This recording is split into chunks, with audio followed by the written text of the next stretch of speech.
3 meetings to do it. I think I should. Good evening, ladies and gentlemen, and welcome to the February 12 meeting of your City Council and Redevelopment Agency. Would you please rise and join me in the Pledge of Allegiance? I pledge allegiance to the flag of the United States of America and to the republic for which it stands, one nation, under God, indivisible, with liberty and justice for all.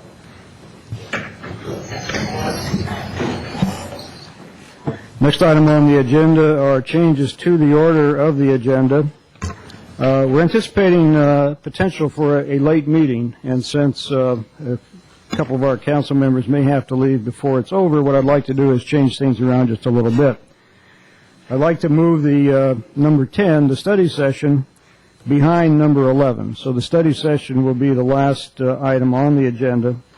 And I'd like to move up 11E and F above 11A. So we'd start with 11, the new business, and the first consideration under that would be the request for an update of the general plan.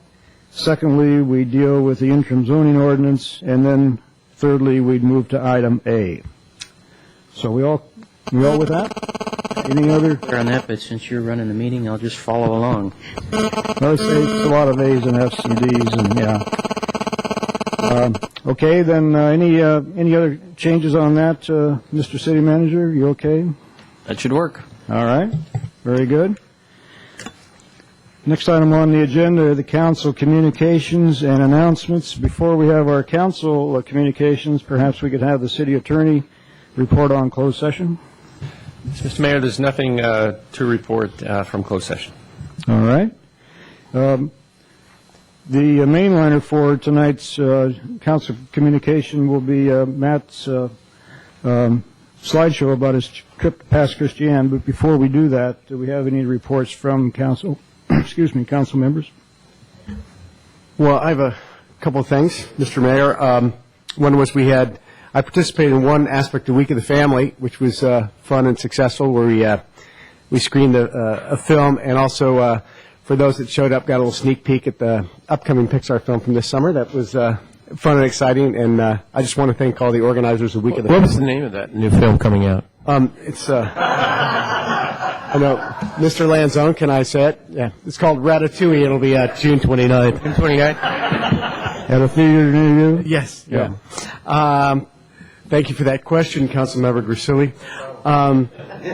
And another thing that I attended, I think it was last week, was the San Carlos Educational Foundation screening on First to Worst on the California educational system, and it was Councilmember Grassilli was also there, and it was a good presentation and an engaged discussion afterwards, and it was a great night over at Tierra Linda. And finally, I guess, Mayor Davids, you may update on this, but Mayor Davids and myself met with the Natural Resources Committee and had a good and thorough meeting going through the entire report, led both by the good work from the ad hoc committee as well as Mayor Davids did some good work in going through every element on that, and we had a chance to discuss it. So Good. Thank you. Councilmember Grocott? Do we want to go to Bob? Yeah. Or did he? Yes. I just, as Vice Mayor Lewis said, we did attend the thing from First to Worst, and Mayor Davids was also there in the. I missed the food table, though. We missed the food table. Maybe that's why I lost you didn't guys. miss really that much. But it was an excellent idea. With Senator Simidian was up there, and Delane Easton, who used to be the superintendent of schools for the state, who was a local, grew up locally here.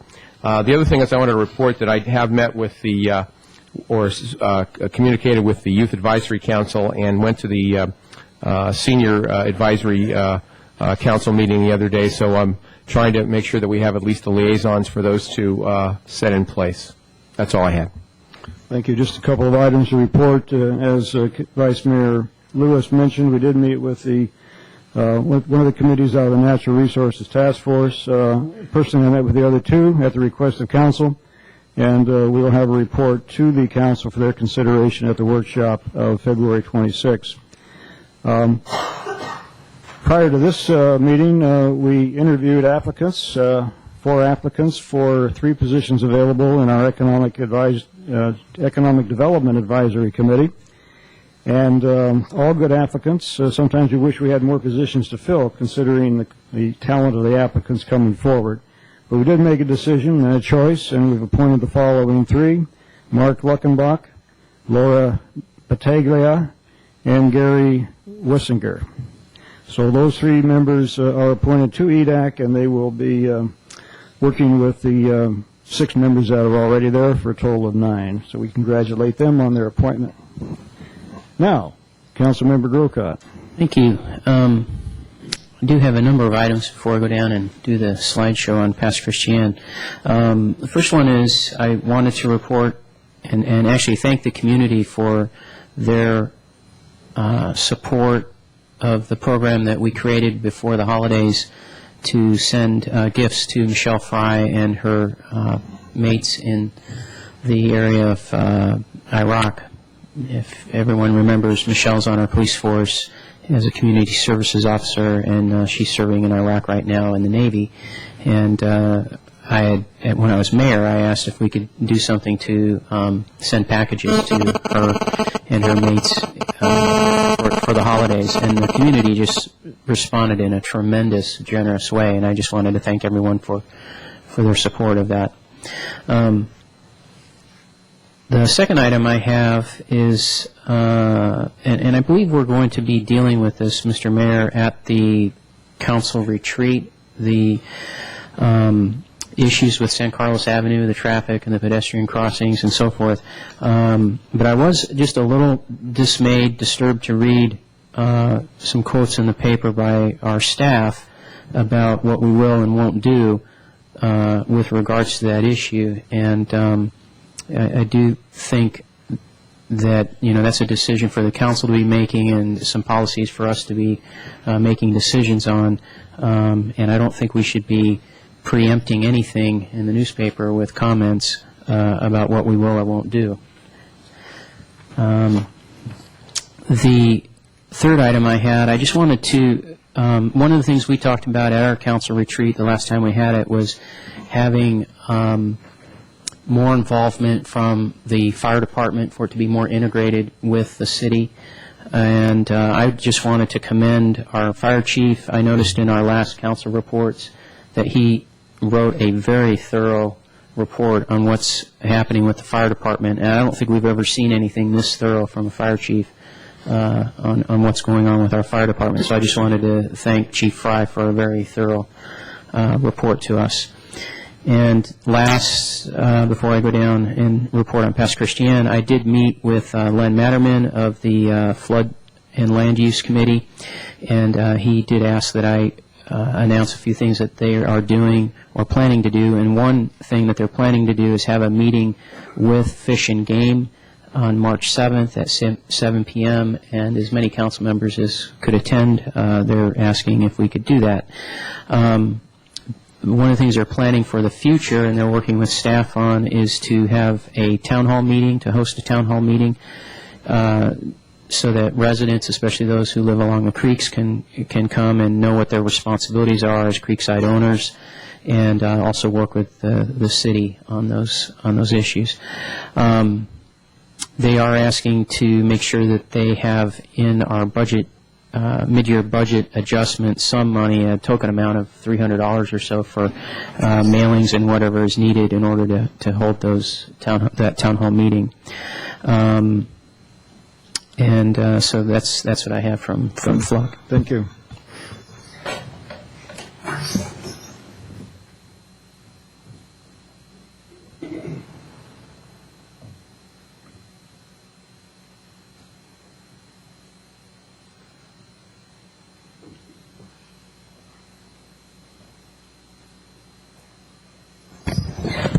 So folks will note that I was not at the last council meeting, and the reason I wasn't at the last council meeting is because I was in Pass Christian. Pass Christian is a city on the Gulf Coast in Mississippi, the state of Mississippi, that was utterly wiped out by Hurricane Katrina in August of 2005. And shortly thereafter, my understanding is that some ministers of churches in town here went to the chamber and said, what can we do? We need to do something. And the decision was made to choose a city along the coast that was somewhat similar to San Carlos in demographics and size and so forth, and adopt them as a sister city and to be in it for the long haul to help out this city that we've chosen. So the first trip was in, I believe, November of '05, shortly after the storm, that folks went down and saw the damage and started to help.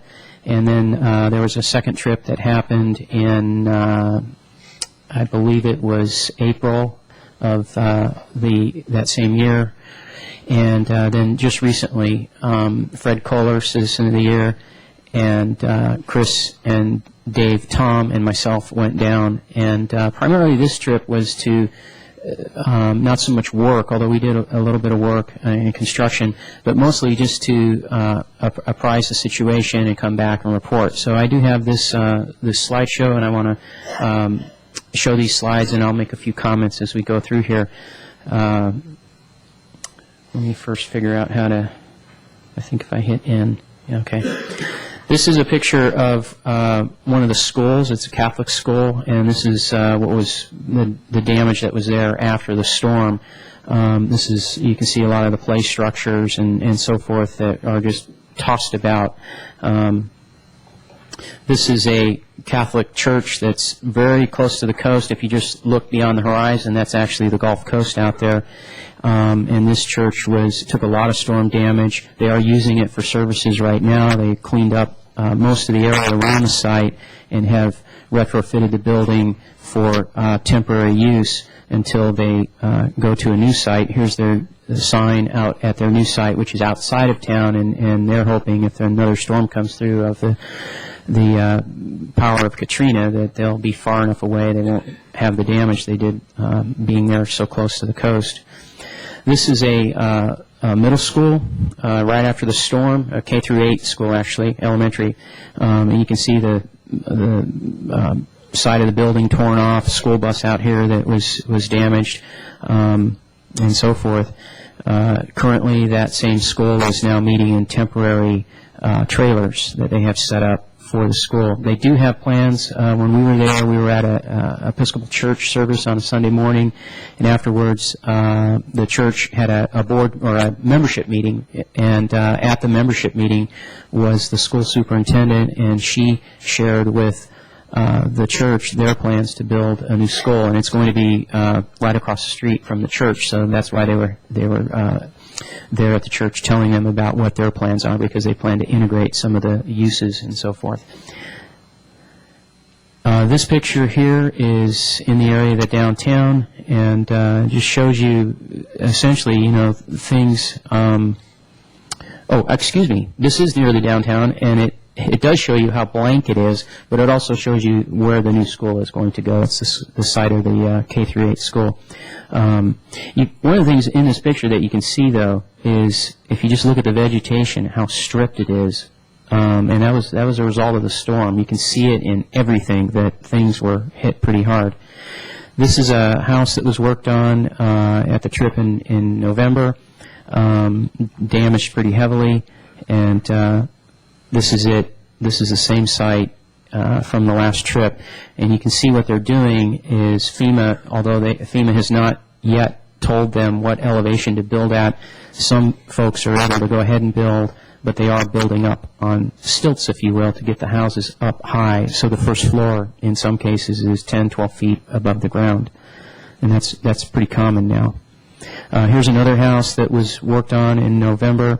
And you can see the front yard just strewn with debris, and what that is, if you pick through that, that's actually people's dishes and clothes and so forth from other people's homes that just got deposited in this person's yard. Here's that same home from our last trip. They've done a lot of work, cleaned up a lot, and the interior actually looked really nice, the work that was done to the interior. This is the Doyles' home. The Doyles are one of the couples that visited here when these folks, some of the folks from PASS came out for hometown days last year. And this is their home now. They've done a very nice job of rebuilding and reconstructing. And then this is a site that we visited. This is a school teacher and her daughter. Her husband is serving in Iraq right now. Originally, they just had the FEMA trailer, and then you can see the structure, temporary structure built next to it. And that was just to give them some more living space, because you've got families in these trailers. It's very crowded conditions, and actually, suicide rate, divorce rate are up in all the Gulf area because of the living conditions that people are suffering from. This is a house that was built by Rotary, I believe. It was a Rotary sponsored construction. Again, you can see how it's built up off the ground. This is near the downtown. Here's our Citizen of the Year, Fred Kohler, working at a home. This is during our last trip.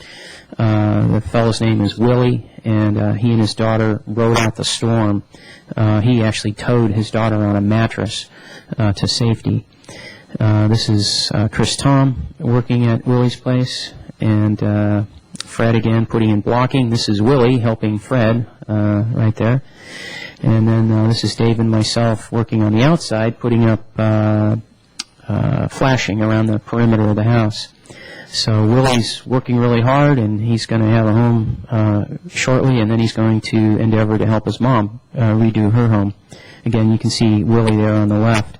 We were working till about 6 p.m. to finish this particular job. This just shows you a little map of Pass Christian, and all those little dots are indicating what condition different homes are in, different project sites.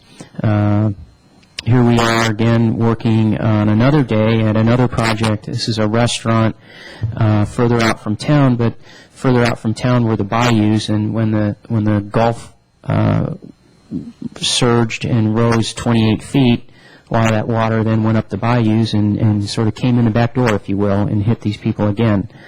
So we were working at this restaurant that was right next to a bayou. This picture here is HUD housing, and this is the condition it was in when we were there. It's not because anyone's lazy or anything. It's just the owner of the property was waiting for a loan to come through. But it is a good picture of what things looked like when folks went down originally right after the storm.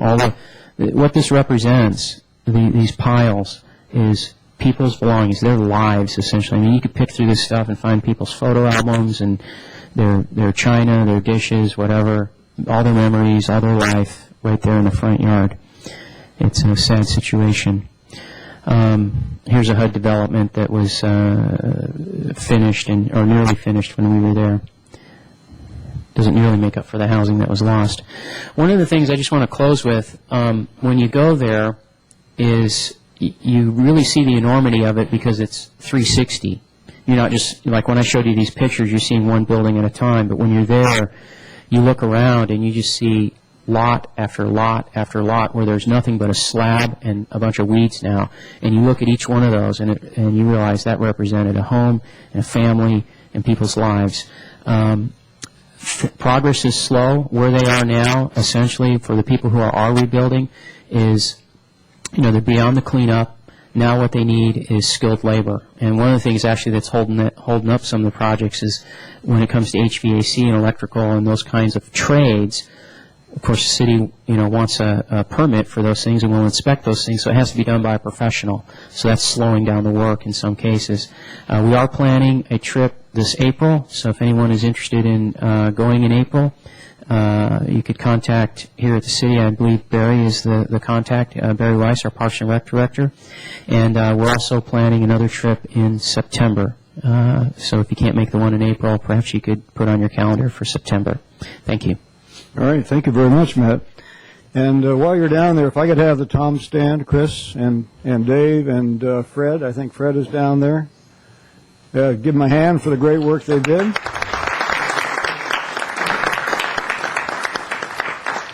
This is the third or fourth trip. I think the Toms have been on all of them. They've really put in their time at Pass Christian, and others of us are hoping to get down at a future trip. And so, again, if anyone's interested in April or September, please let Barry or Cheryl at the chamber know, and we'll work out a work party. So thank you very much. Just as a little reminder for the audience and the public, we have, I think, at this point contributed how much money? About $150,000. about $150,000 to the community in various forms to help them through this process. So the folks who have been spearheading this deserve great credit for staying with it and keeping the town with it and keeping San Carlos with Pax Christiana on a relationship that will last for a long, long time. So thanks again. All right, with that, we will move on to reports to council. On our agenda, we have item 4A, which is the report from Brian, I believe, on San Carlos being a concept city for the wireless Silicon Valley project. Thank you, Mayor. You have in front of you a written report on San Carlos being selected as a concept city for wireless Silicon Valley, and I thought that rather than going into a lot of detail, because it is a long meeting tonight, I'd be happy to answer any questions council might have on this project. I had one, reading through it. It looks Sure. as though we have 120 days to put it together and then another 120 days to test it. Well, no. Actually, what's going to happen is the vendor team, which is led by a company called Azulstar and is backed by IBM, Cisco, and CK, they will do all the installation and testing. The idea is that they will come in for a permit in the next couple of weeks, and once staff has reviewed that, they'll put up the devices with bucket trucks. They'll pull a fiber optic cable from Palo Alto, where the Internet Center is, and kind of microwave the signal over to San Carlos, and then they'll begin fine-tuning, if you will, the network. Once they're fairly far along, they'll let the city test it, and some of the other agencies that are in this 41-agency team test it, and then as the project moves forward, they will select 50 to 100 residents and businesses in San Carlos who live within that 1 square mile area to help them with the testing. It's their belief that the 120 days is more of a maximum than a specific time because they've built networks of this type around the country in the past. They believe they could probably have it up sooner than that, and once the devices go up, they'll ultimately become part of the permanent network that will cover the entire city of San Carlos. I see. Very good. Question for Brian? So in the initial phase, I see where you're going to have some of the different sort of orientation sites, but what will be the coverage area in the preliminary phase? The initial coverage area will be in the square mile that's shown on the map. And it's just that square mile? At just that square mile. The idea is to test bringing the signal from Palo Alto to San Carlos, and it's also, the idea is to test different technologies to move the signal around. The way these systems work, there's what they call a high-speed backbone or backhaul that takes the signal from the Internet to the city, and then within the city use the wireless system to move it around the community. We have a number of vendors that have asked us for permission to demonstrate their technologies in the square mile zone, and so once the network is up and it's tuned, then they'll come in and show it.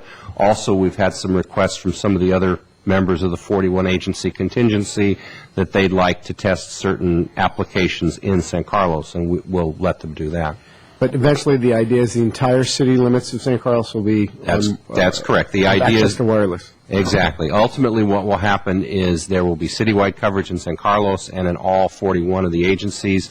What we will probably do is in some of the areas on the coast and some of the less dense areas, we will use other technologies such as WiMAX and 900 megahertz and things like that.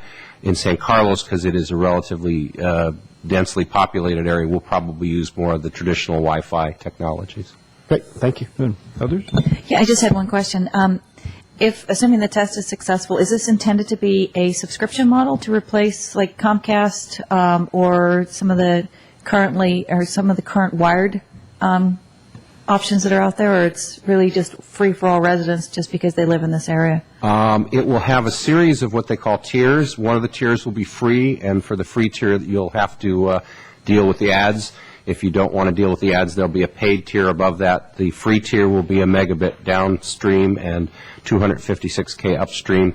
Also, the network is primarily designed for outdoor use. If you want to pull it inside your business or inside your home, you'll need a modem device. They call it a customer premise equipment or CPE device, something like a Ruckus box, which is around $130 to buy. So it's primarily more of an outdoor network than indoor, but it can be used indoor.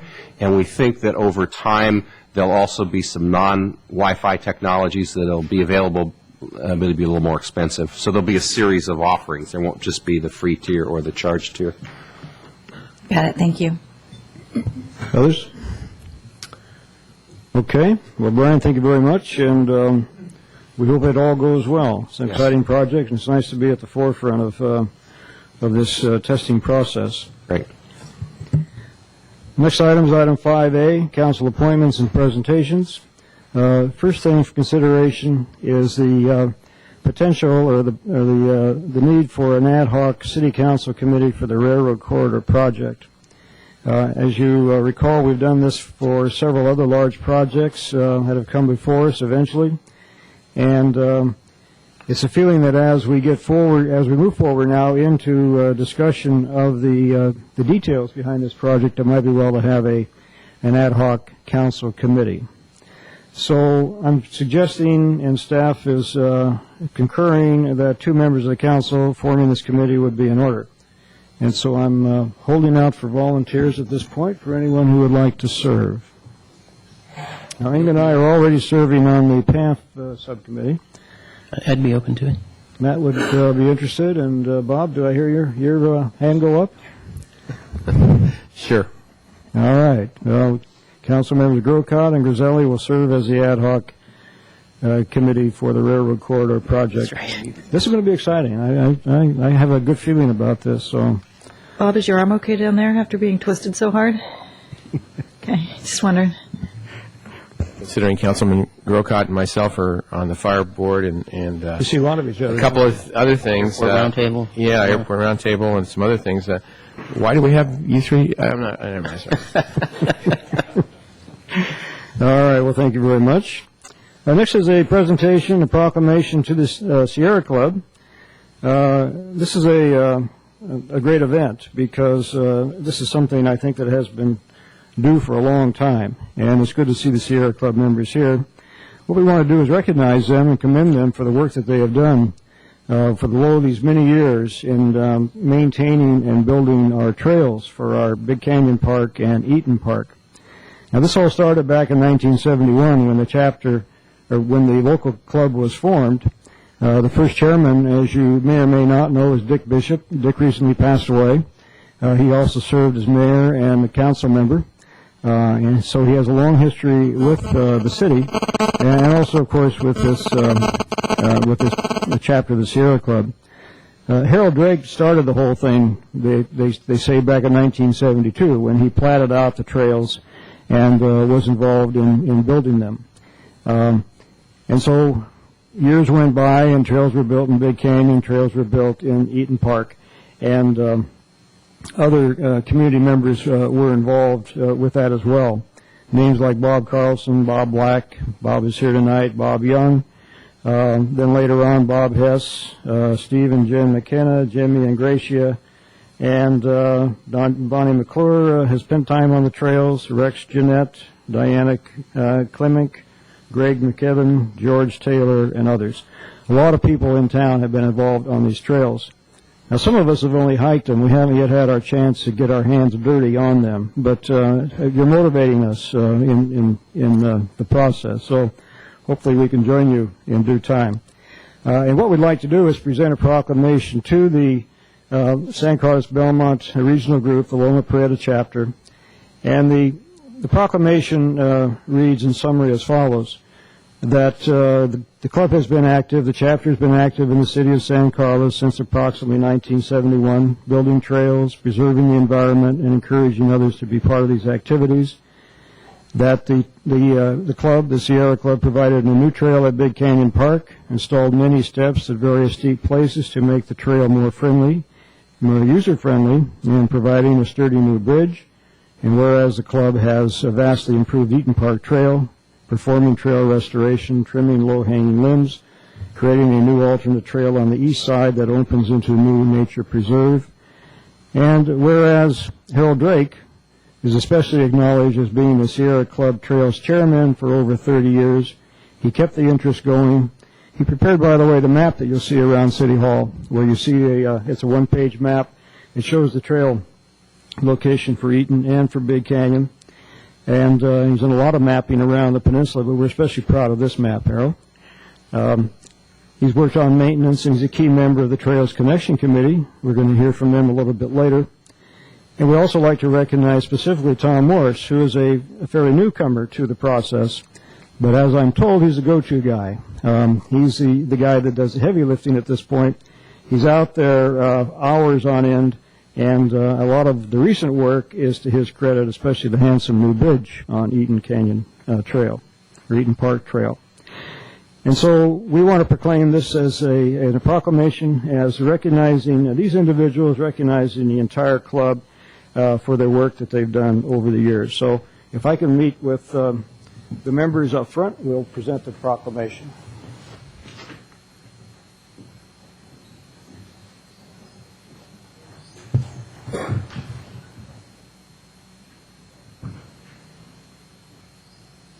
Also a photo op time, so you all turn around here and face the cameras. Folks at home would like to see you.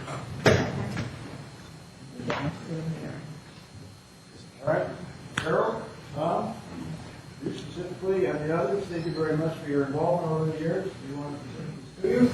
There are great things.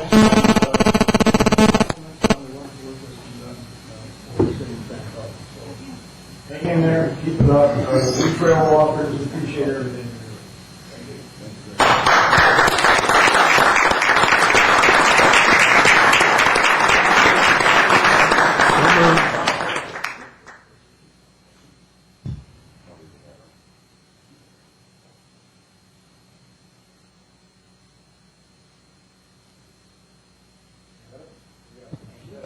Barry's become the camera. Barry's become the camera. He's at Citizen of the Year.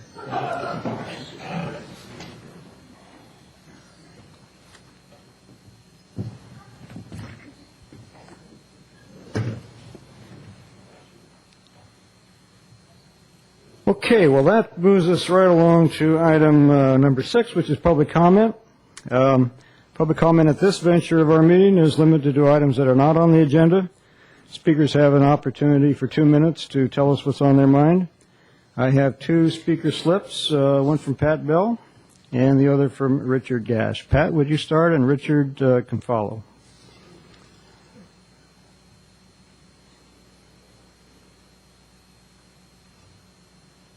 Pat Bell, San Carlos. I'd like to thank the mayor and the vice mayor for meeting with our subgroup of natural resources, conservation and resource management, and also Al Sabay, who's our newest department head in San Carlos, who took time to also meet with us. And I appreciate the staff involvement and look forward to working more with him. And can I use my other speaker slip for the study session, because I can't stay that late? Sure. I just want to say that the fire department is not the bad guys. It's not the fire department's fault that we don't have any money. The fire department has saved us millions and millions and millions and millions of dollars over the years since we merged with Belmont, and just hasn't gotten the money that they needed to keep their equipment up and keep their department in shape. And so now we have to pay the piper. Now we have to make up for the fact that we didn't support them enough over the years. We've put off and put off and put off. So when it comes to needing money in San Carlos, I don't want us to look at it as that fire department's costing us so much money. The reason that fire department's costing us so much money is it didn't cost us very much for the last 5 or 10 years because we had other things to do. So, and I've said this before, you don't put in a swimming pool if you can't pay your fire insurance. We have to pay for public safety and the essentials first before we, do frills like landscaping and new turf and some of those other things that are really important to San Carlos. We want to be a beautiful city, but I want it to be a safe city too, and that costs money as well. It's just something that has to be done. Thank you. Thank you. Richard?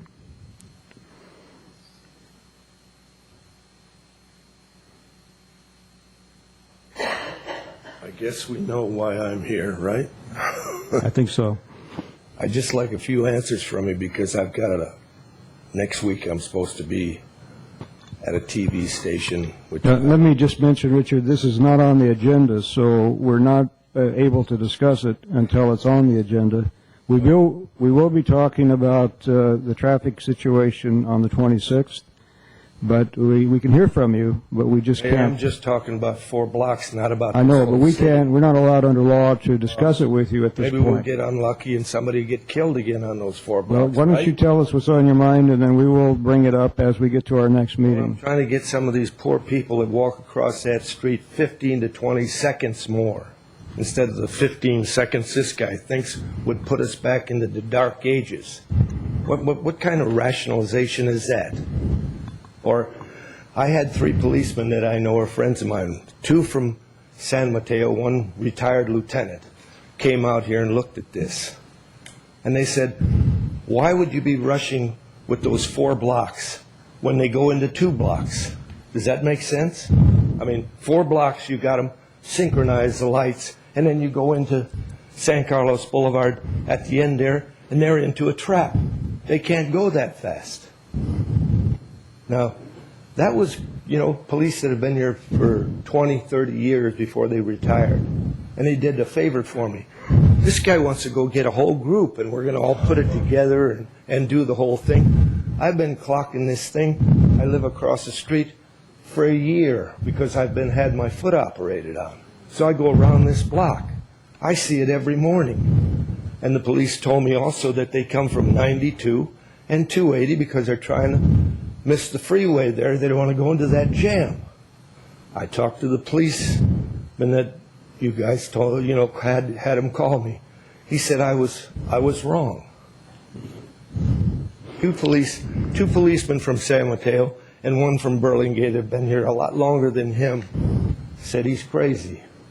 Okay? And they laughed at the orange flags where the woman died, right there by the senior citizens thing. They said, who thought of that up? Said we wouldn't consider that at all. And I don't understand the blasé attitude when I come and talk to the city manager and everything, how it's just no big thing. I talked to this man here. I didn't talk to him. I addressed the traffic commission. What was a joke. He didn't even turn around, and they said, how long is this going to take? Oh, it'll take us 90 days to look into it. All he's got to do is sit down, twirl his little chair around, and look out the window at those 4 blocks where them little old ladies are pushing those things. I gave a picture to Councilman Grolcutt. Shows the ladies can't get across the street. The light is green and they're coming on her right now.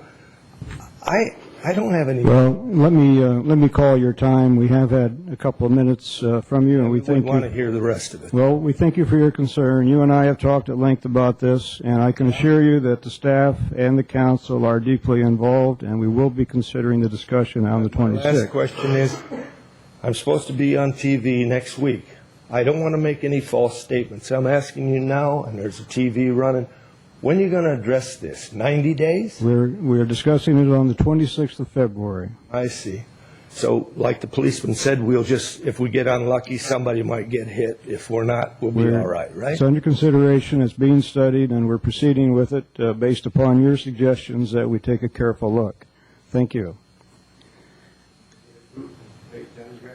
Okay, we're moving along to item number 7, which is the consent calendar.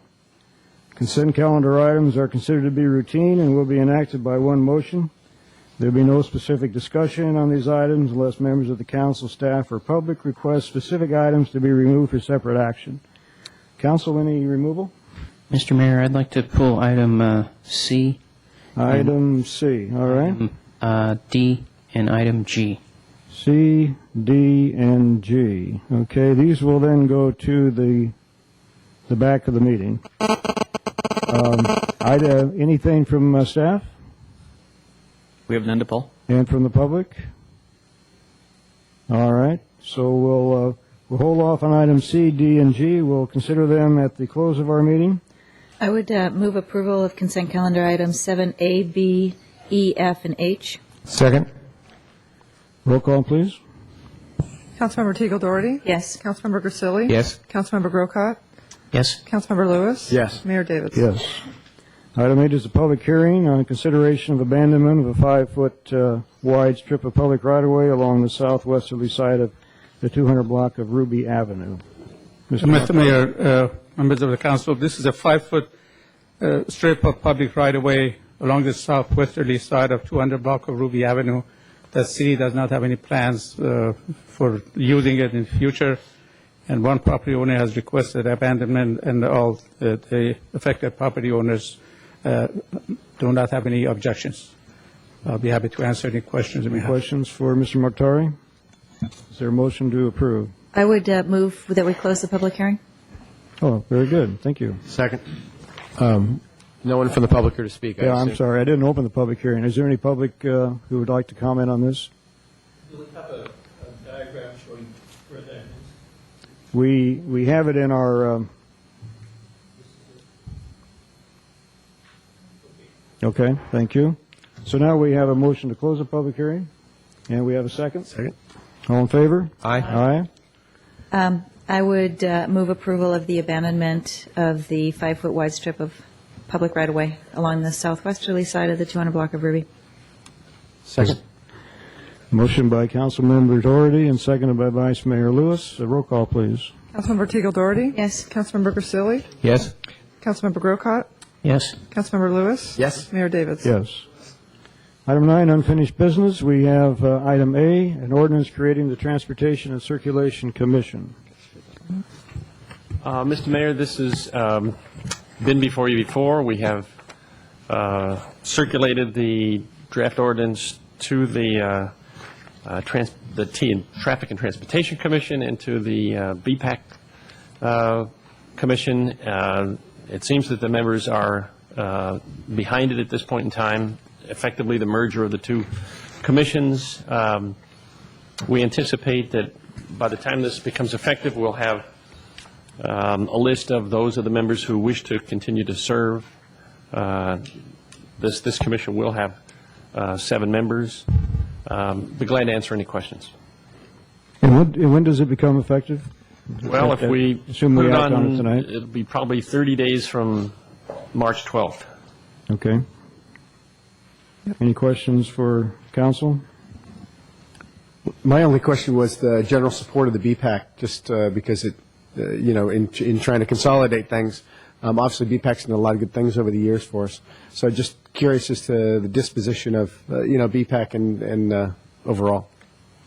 I'll let Parveen speak to it, but I would say that I think we've effectively expanded the charter of both of the commissions. They overlapped in areas, and some of what they did was not well defined, but now we've given them a portfolio, given them things to do that are set forth and that will be helpful. And Parveen can speak to their individual support. The ordinance, as is presented to you, has included all the comments by members of the BPAC. Basically, they wanted to make sure the ordinance has the elements of pedestrians and bicyclists in there, and has the provision that the MTC would require for funding applications. And at their last meeting, BPAC approved the ordinance as it is unanimously. And in the new commission, most probably 3 of them who are active members by the approval of City Council will be members of the new commission as well. Great, thank you. Any other questions? I have no questions. I have some comments for discussion when Go we right get to it. The only comment I had was when I was reading the makeup, which is on under the ordinance under Section 3, Item B. So 2.24300, Item B. And it says that 7 voting members approved by the council, at least 2 members of the TNCC shall be bicyclists, and at least 1 member who understands the range of transportation needs of bicyclists and pedestrians. What I was going to suggest, because BPAC, of course, is made up of not just cyclists, but pedestrians as well, people who, take that upon themselves as an interest and so forth, that we have it say that at least 2 members of the committee would be cyclists, as it says.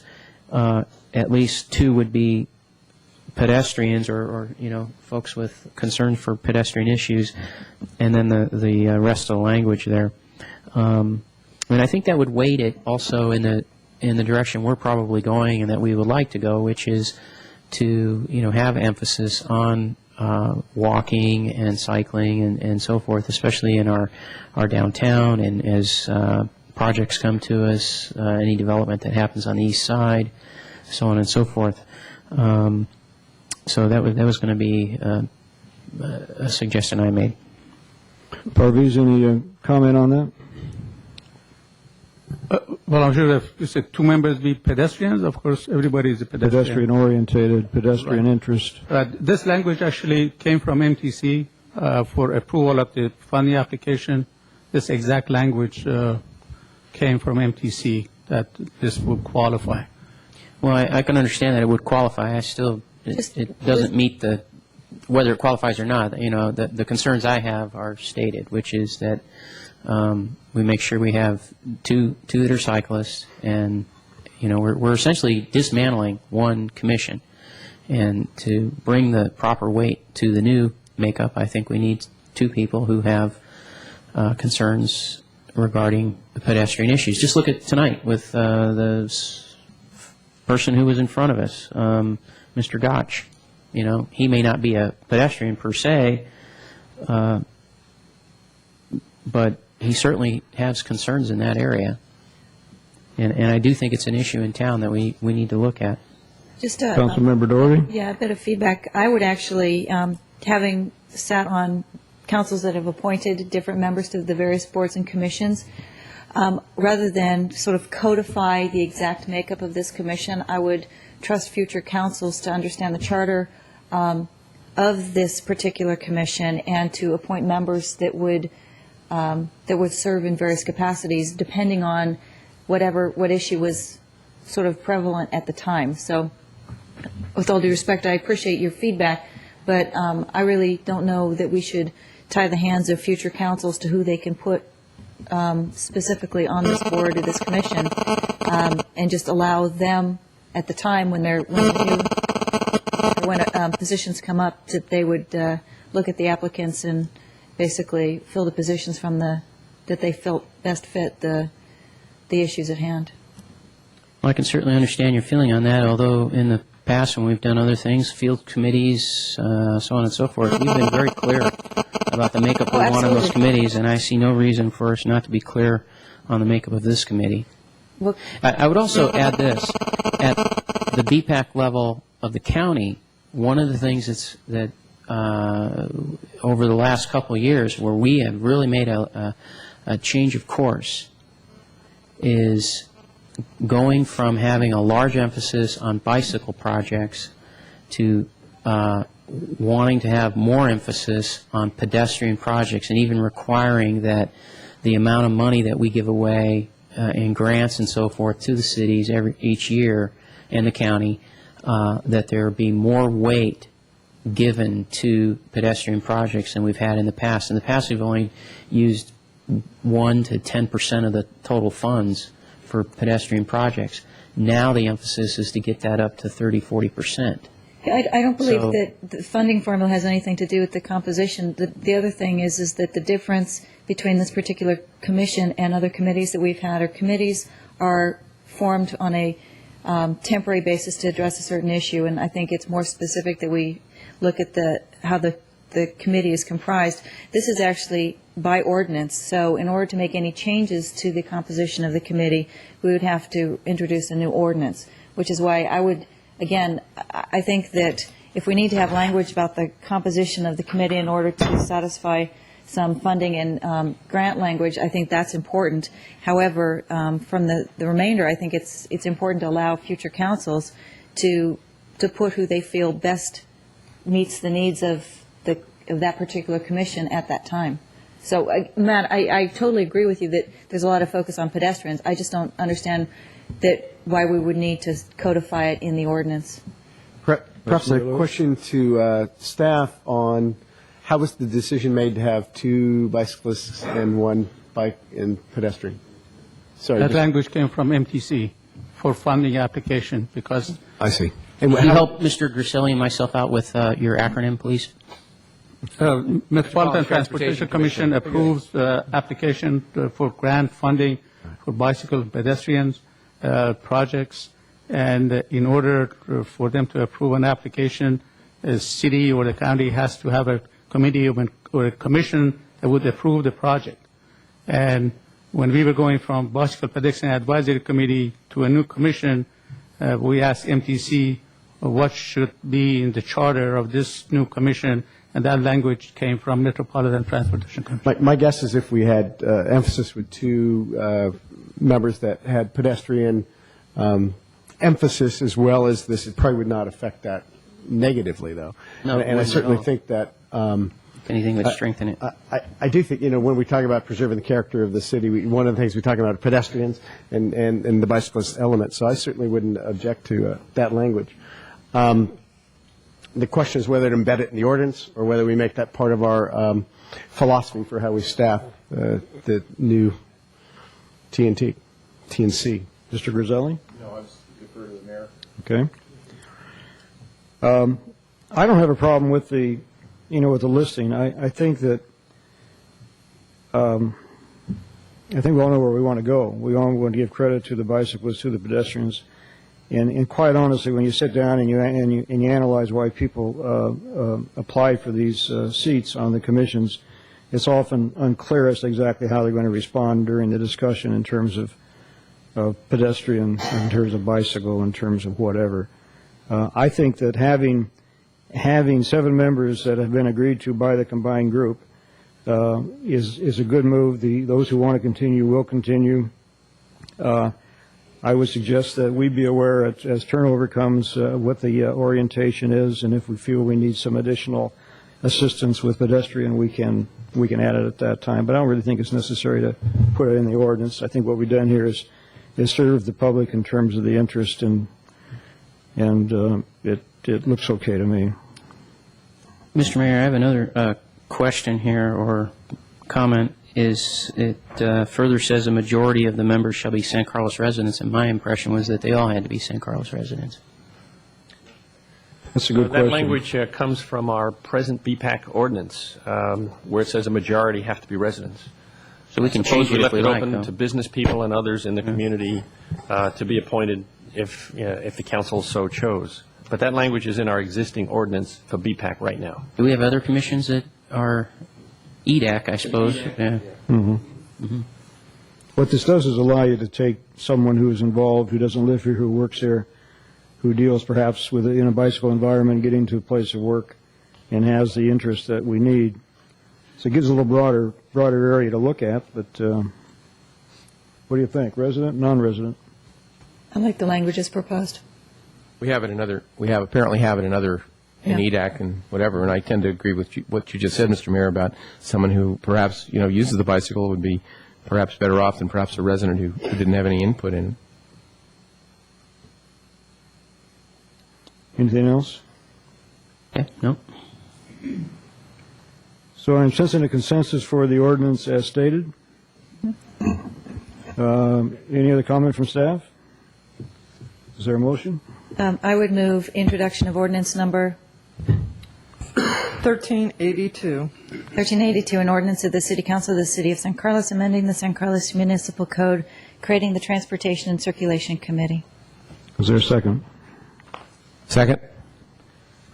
Motion made by Councilmember Doherty, seconded by Councilmember Griselli. Roll call, please. Councilmember Teagle Doherty? Yes. Councilmember Grisilli? Yes. Councilmember Grocott? Yes. Councilmember Lewis? Yes. Mayor Davis? Yes. All right, moving right along to item 9B, Trails Connection Plan Approval. As you read through the staff report, you may have noticed that I've been involved in this process along with the members listed. It's been quite a trip, and it's great to see us now reach a point where we can officially consider and hopefully adopt the Trails Connection Plan. But, I'm sorry, I forgot you. Excuse me. Okay, thank you. I got to keep my eye on these cards. I apologize for that. Okay, now back to the point at hand. The Trails Connection study and the recommendation, and Barry will lead the way. Thank you, Barry.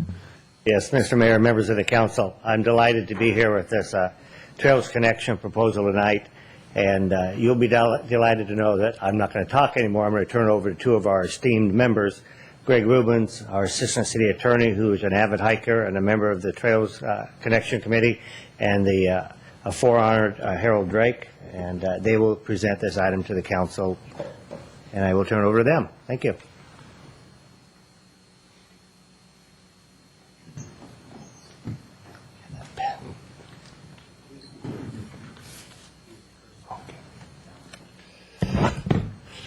Mr. Mayor and council members, my name is Greg Rubens. I'm the Deputy City Attorney, and I've been a member of the Trails Advisory Committee since 2003, and some of you may remember when I made the presentation way back when. Tonight we're ready to report on the committee's recommendations, and what you see before you here is a map. Rick, Yes. can we have the lights turned down just a little bit so that we can see? There we go. Thank you. Much clearer. Yeah. I'm going to try and use the cursor as a pointer. The concept of this committee, it says right there, Trail Connections. About 4 years ago, Tom Davids and I and others, Harold Drake, were talking about San Carlos, some of the trail opportunities that we've had over the years. I've been a resident of San Carlos since I was young, and I remember when the big Canyon Park and Eaton Park trails were first built, and I enjoyed them then. But it seemed to me that there's large areas of open space in town, and it seems to the committee and to the prior council that there's areas where we could have trails connections and new trails that could be a benefit to the community. We're blessed in San Carlos to have some open space areas just to our west. There's down here at the bottom, there's the cursor, there's Mid-Peninsula Open Space District lands that are just on the southwest corner. And then here is just a little piece of the San Francisco Bay Wildlife Refuge, also known as the watershed lands for Crystal Springs. You can just see a little bit of Interstate 280 here. This area here heads north past into Belmont, and this connects down towards Edgewood Road. So you can see we have some areas that are open space that are not currently open or not accessible from San Carlos directly. So the idea was, what if we could connect the existing trail system with new trails or trails that are planned in other areas. So we came up on the committee with a list of with basically two priorities, and they're numbered on this map. And the first priority, which we think is doable actually in the fairly near term, is right in this vicinity right here. The blue little outlined areas are city-owned land that may or may not be parks, but they're city-owned land. There's two parcels right here at the top of Crestview. You probably drive by them. One has a view corridor that looks towards San Francisco on the east side of Crestview, and the other is just a remnant parcel from the original subdivision of the condominiums up at the top of the hill. This area we foresee as an access point to the San Francisco watershed lands, where I have my cursor. This will enable hikers to access through a gate or a cut-through that will work out with the San Francisco PUC, and then allow you to hike along the existing fire break to another break in the fence down here at the Pulgas Ridge open space area. This access point was selected mostly because it's city-owned land. There's parking there, adequate parking for a trailhead. There's room for signage, and the public would park in this area rather than down in the neighborhood. We thought it was important to lessen the impact of the neighborhood. So the access point would come here, and right here, Mid-Peninsula Trail, the Mid-Peninsula Open Space District has a trail that they've already cut into the hill that comes about right here, right near the P in Pulgus Ridge, and it literally is only about 10 feet from the fence. That trail's going to open. Oops, I think I just accidentally pressed something. Okay. Pardon me? Thank you. Sorry. This trail is going to open this spring, so it provides an opportunity to have a link that's not very long here. We've already talked with San Francisco PUC, and this area already has a recreation plan in their planning for the watershed lands that allow for a trail here. We've already talked with them, and we've received a letter from San Francisco saying that our proposed connection here is consistent with their plans. So that means the next step would be the design and meeting the requirements. So this is definitely doable in the near term, and it really provides a central connection, because once you get into Pulgus Ridge, you can get to Edgewood Park by crossing Edgewood Road, and once you get in here, you have access into future trails, in another access point potentially at the city-owned lot here and the existing Vista Park. And then you can see this kind of amber network here. That's the Belmont Trail system. And so San Carlos is sort of the missing link in a much larger trail system that this link will enable us to create. Also, by connecting here, you're getting potentially, I'm trying to move down the list, and I'm trying to do it quickly to be sensitive to your time. So this is the second link right here, future trail system in Devonshire Canyon. This is all private, mostly, not all, but mostly private open space here. So it would require some discussions with the property owners, but homeowners associations on Crestview, homeowners association at the Rosa Flores development, a couple of property owners here that own these two lots that are subject to open space, and then there's another open space parcel here. So there's not really that many private property owners we need to talk with, and it's our hope that they'll see the benefits of having a trail system nearby. The experience in Belmont's been very good, and they tell us that there have been very few complaints involving their trail system. The third potential link is, I pretty much addressed it, it's connecting the system here. So number 3 would be over here, another potential link at this point, because that helps connect this area, and it also is very near to the existing Big Canyon Park. The fourth on the list is a connection that we think we're very close right now as well. There's been, Tom has a trail built to about this point where the court is in Somerset Court.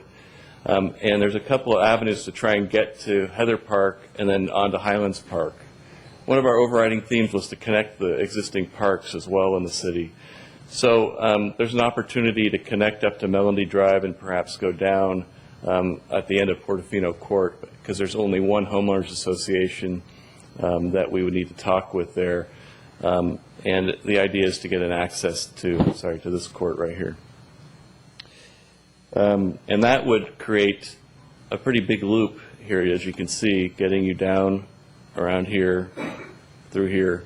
So you'd have a large loop where you could connect many of the parks and open space areas in the city. And also, most of us know there's fantastic views up here. And I think, as I'm a hiker, and what I like is there's a goal at the end of the hike, and the goal here is self-evident. There's some spectacular views at the top of San Carlos, and they're actually unrivaled, because at the top of Crestview is literally the highest point for several miles along the foothills that between Palo Alto and San Mateo. So it has a panoramic view. And then the fifth one is to connect here, to get a connection over to Belmont through the Witheridge Road along existing streets or pathways. The sixth one is another connection at the end of Britain using this area to get into the Peninsula open space, and that would bisect Crestview Park and into Big Canyon Park. keep touching that. And rounding off the list is an existing paper street that's adjacent to the Belmont system right here. And then the 8th one is taking advantage of some city-owned parcels right here to complete a loop from Beaton Park down to Edgewood Park. The second priority we think are more problematic because I'm not sure how to get rid of that.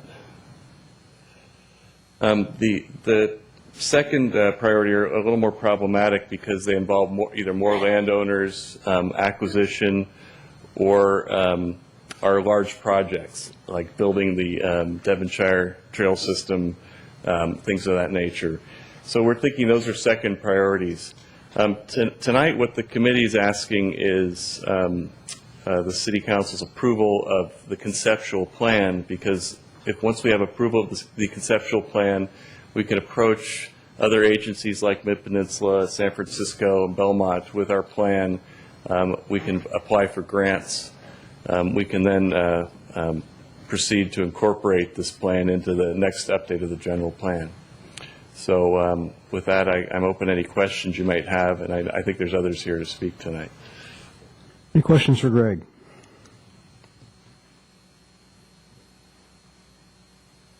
Great job, Greg. Very much. Thank you. I'd just like to mention, I think it's commendable that you've taken it upon yourselves to actually prepare this, because I know there must be a tremendous amount of work and research and thought put into development of something like this. I mean, we can sit here and look at it from an aerial map and kind of go, yeah, that makes sense, but actually getting out there and physically walking it and saying, where would it make sense? I don't want to discount how much effort you've put into this. I applaud you, really. Thank you. Yeah, a lot of it was getting some poison oak and some scratched arms. I'm sure. And I'd like to call up Harold Drake. I think he has something to say. So, thank you. Between Mayor David's remarks about our group and your complete coverage, I have very little left. I've been mentally drawing lines through what I had prepared here. The Trailmeister always has something to say, Howard. I do want to thank the members of the City Council for the opportunity to present this proposal and to comment on it.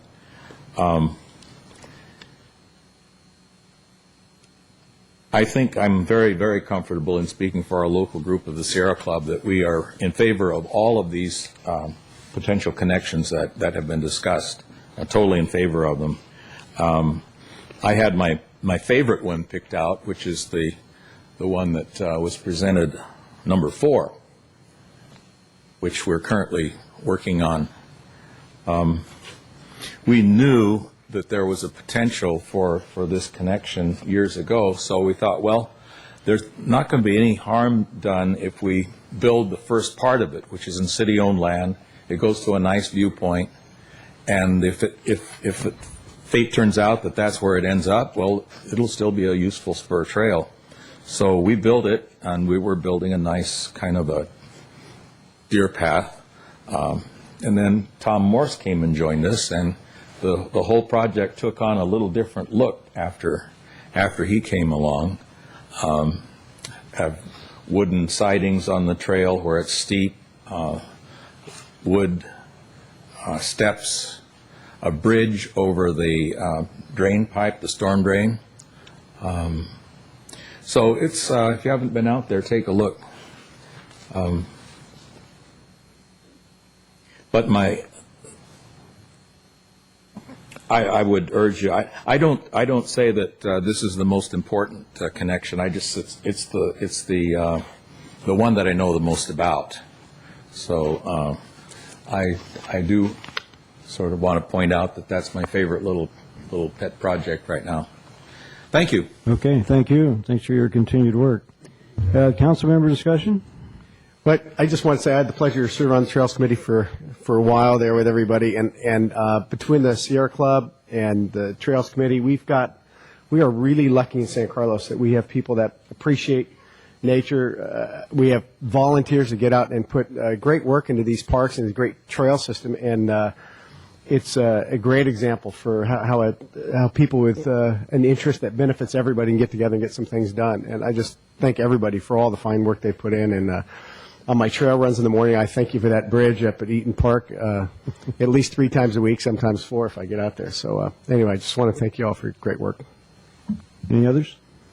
I have a question, Mr. Mayor. I suppose at some point we're going to need to start putting into our budget for funding on some of the construction and maintenance. Do you foresee when that might be? Well, maybe I'll ask Barry to answer that.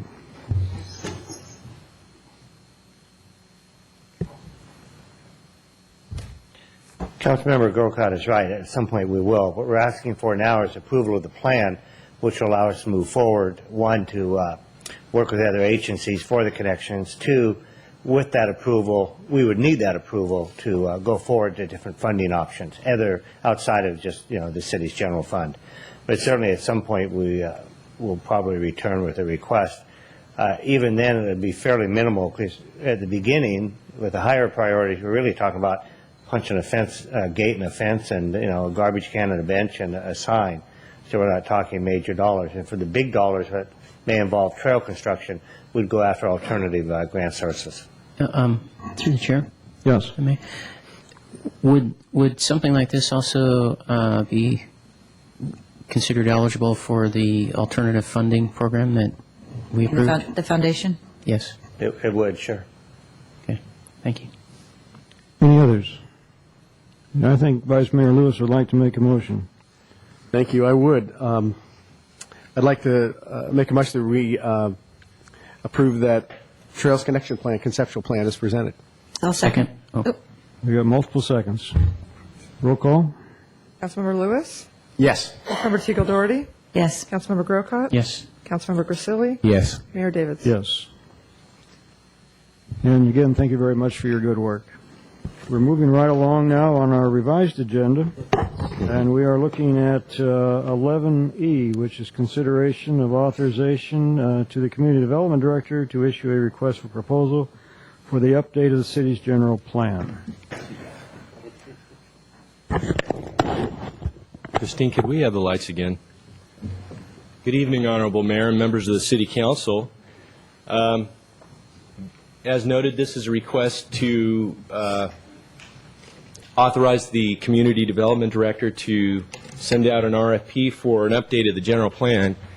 And just to provide a little bit of background, the general plan was last updated in 1991, so it's reached the end of its useful cycle. And the Council strategic plan objective also contains a reference to send out an RFP to hire a consultant to do this work. In addition, the Council adopted the general plan surcharge fee in 2006 to pay for the general plan update. And before I get into the details of the recommendations and the specifics, what I'd like to do is just talk a little bit about what the general plan is. And basically, the general plan is a long-term foundation for community growth. It's really a divining rod for where the community can go in a number of different areas in the future. It's typically a 15 to 20-year document. Well, it has goals, policies, objectives, and implementation plans. It's not the kind of document that gathers dust on a bookshelf. It really is a living, working document. It's an important information base for the community where you take a snapshot of the community and you can also look out into the foreseeable future and look to where you want to go as a community. And it's also really a day-to-day decision-making tool that's used by many different people, the citizens of San Carlos, city officials, developers, contractors, legislators. So it really is an active working document.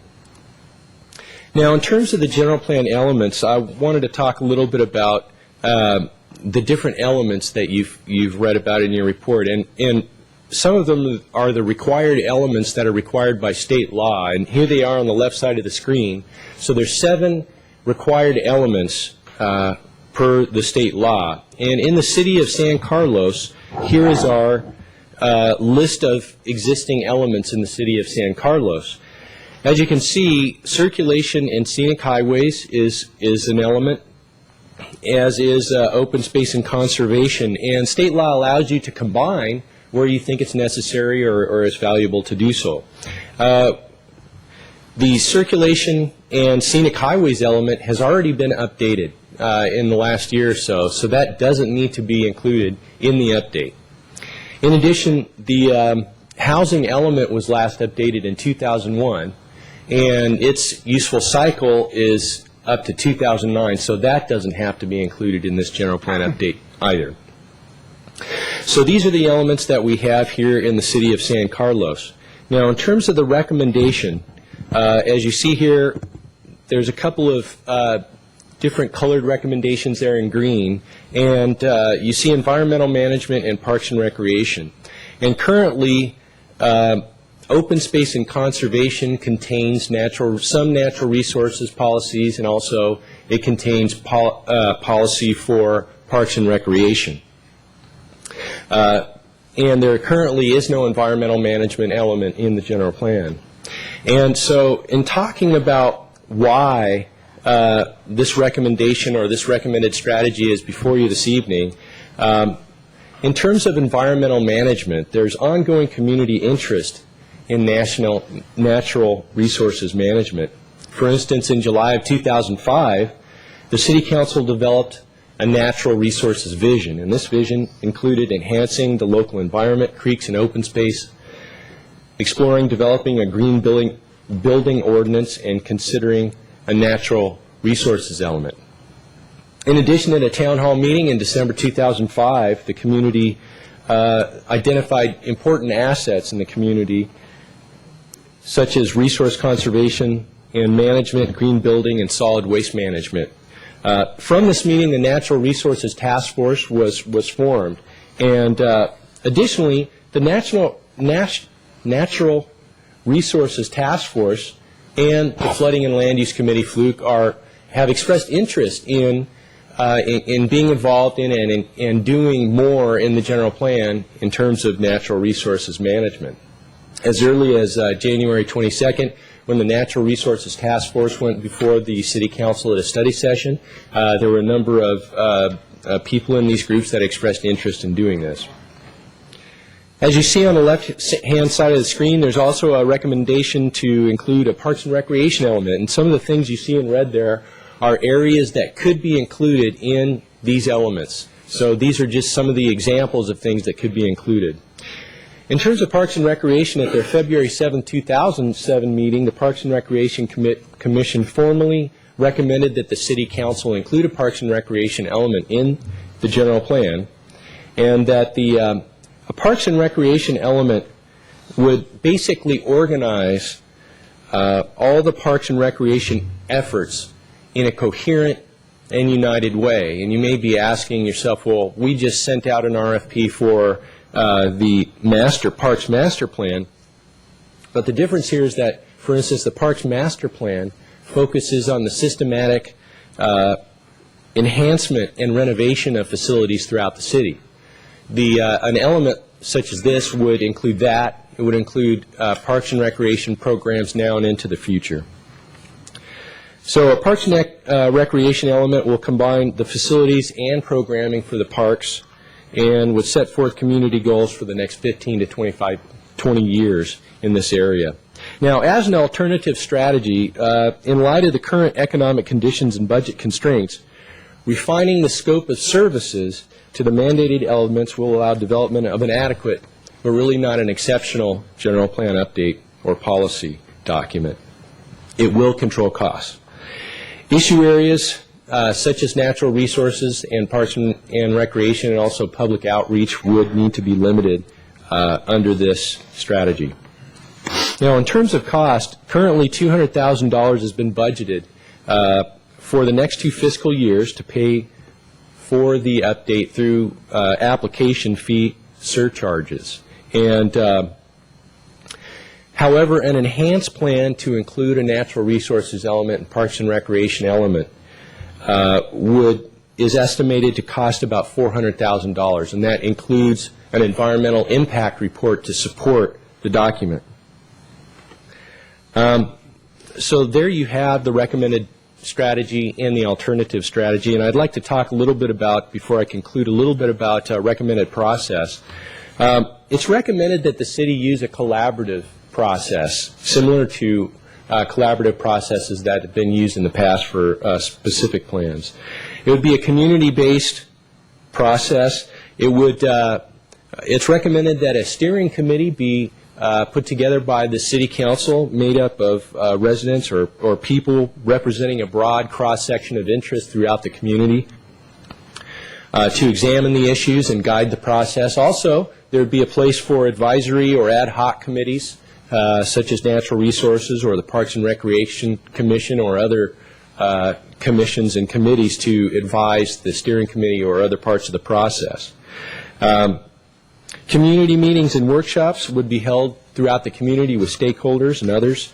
And what we'll be doing, and what we see here on the slide is that staff estimates that this update would take about 18 to 24 months to complete. And we will be bringing forward a more detailed process once a consultant is hired to help the city put this update together. And so the recommendation is to direct the Community Development Director to issue a request for proposal for selection of a consultant to update the general plan based on this environmental resources and Parks and Recreation element focus. And that concludes the staff presentation. I'm available to answer any questions of the mayor. Thank you, Al. Thank you. Questions for Al? Just in summary, what you're asking for is approval to go ahead to basically double the budget to include the natural resources as well as the park and recreation elements. And you mentioned a environmental impact report. Would that not be a part of the program if these two elements are not added, or is that added because of these two elements? It would normally be added. It would also need to be added as part of the alternative strategy. Okay. So it is a component. So it would have to either. be added anyway, and I don't think that was part of the original budget, as I recall the discussion. So They're very significantly expensive documents. that's part of the add-on in cost. So others, yes. I just had a quick question. I know we have our East Side Specific Plan, which is a plan overlay of the general plan. Are we going to be trying to incorporate any of our specific plans into the general plan, or how does the timing on those two documents or two plans sort of fit together? Well, that's an interesting question. I mean, some of the ideas and objectives and policies in those specific plans can be looked at in, for instance, the land use element talks about zoning and specific plans and how they connect together. The general plan is typically a lot less detailed than your specific plan, but we could certainly take a look. That's the idea, is to look at all your plans and see where you can make connections and nexus between those plans and the general plan. So in terms of timing, you would foresee those two happening somewhat simultaneous? Yeah, yes. And then we do have a West Side Specific Plan as well that covers our downtown. Are we going to be spending any time revisiting that, or is that kind of scheduled for review at any time in the same time frame? I don't believe the West Side Specific Plan is scheduled for a review. The East Side Specific Plan, my understanding is that needs work and needs to be brought back before the City Council because that was never formally adopted. So from a prioritization standpoint, it would probably be better to concentrate on the East Side Specific Plan. And those are separate from the general plan, really. They're very, very specific to the areas that you're talking about. So. Would we be able to leverage any of the EIR that's being prepared for the East Side Specific Plan for the general plan EIR? You know, that's a potential that can be explored with our environmental consultant. We can certainly explore that. Okay. Thank you. Those are my questions.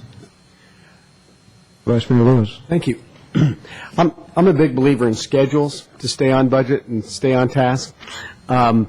So I was wondering whether or not, as part of the RFP, we could include, you have at the bottom of the process overview document a series of essentially milestones. Yes. To perhaps put those milestones on a budget, on a schedule as part of the what we see from the different companies when they give us their proposals. And that way we can kind of get an idea how much time we're talking, so we can sort of divide it and conquer, and perhaps also know how we're staying on budget through the process, if that were possible.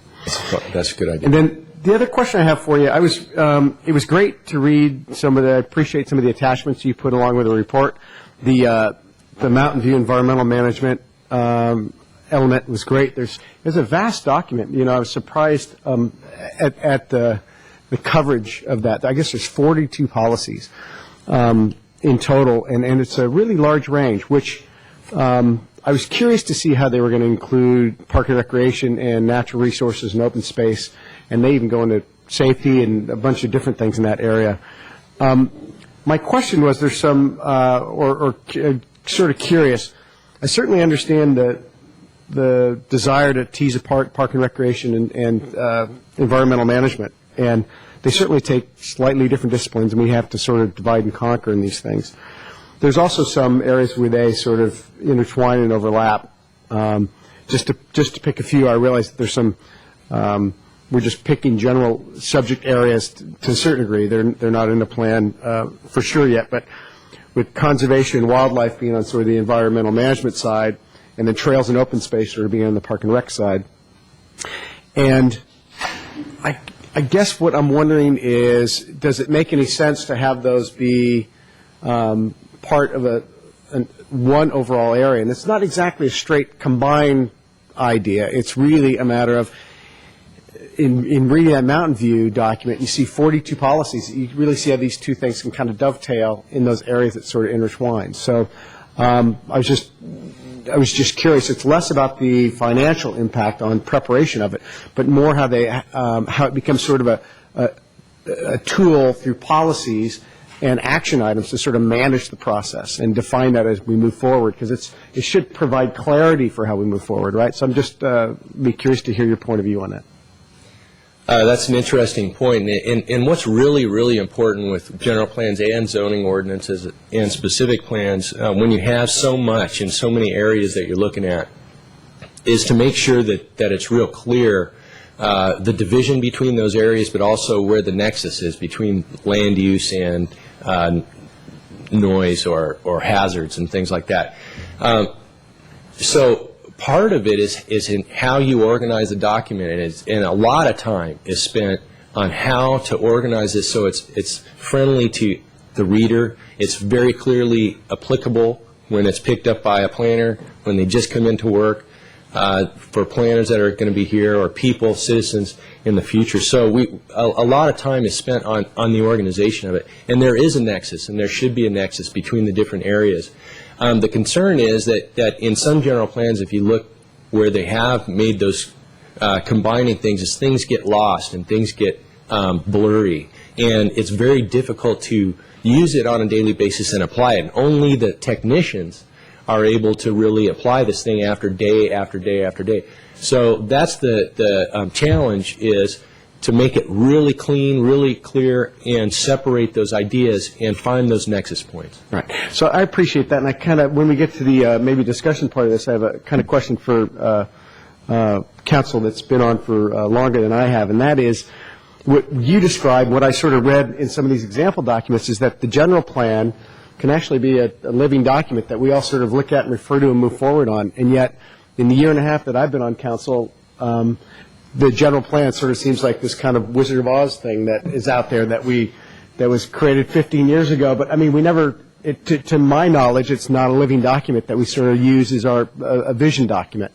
And I'm happy to see that we might be able to do something like that.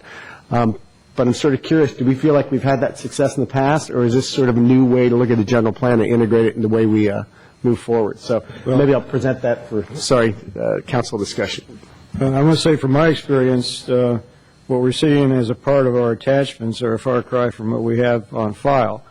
Perhaps that's the 15 or 20 years that it's been since we did that. But I do think that the new look on how to present it, how to write it, to make it a readable, living document is certainly a big, big improvement. And hopefully, if we had something like this as the end result, it would be something we'd all go to bed with at night and spend a little time with. So I agree with that 100%. Other comments? So not on. I have some questions, yeah.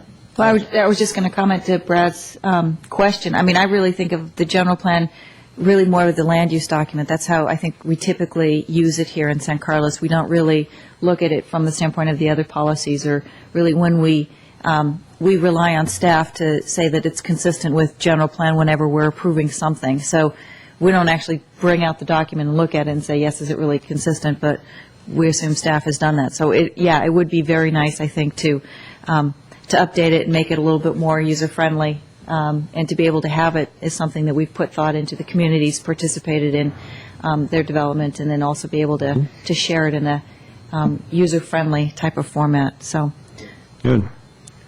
So, Councilmember Grocott. Yes. So I just want to make sure I understand the process, and based on your staff report here, and I'm keying on page 2 especially, you're saying there's the required elements, then there's our existing elements, and then you have these optional elements. And what you're suggesting is once we approve the RFP, that we would then go through some kind of process like you had diagrammed with this here.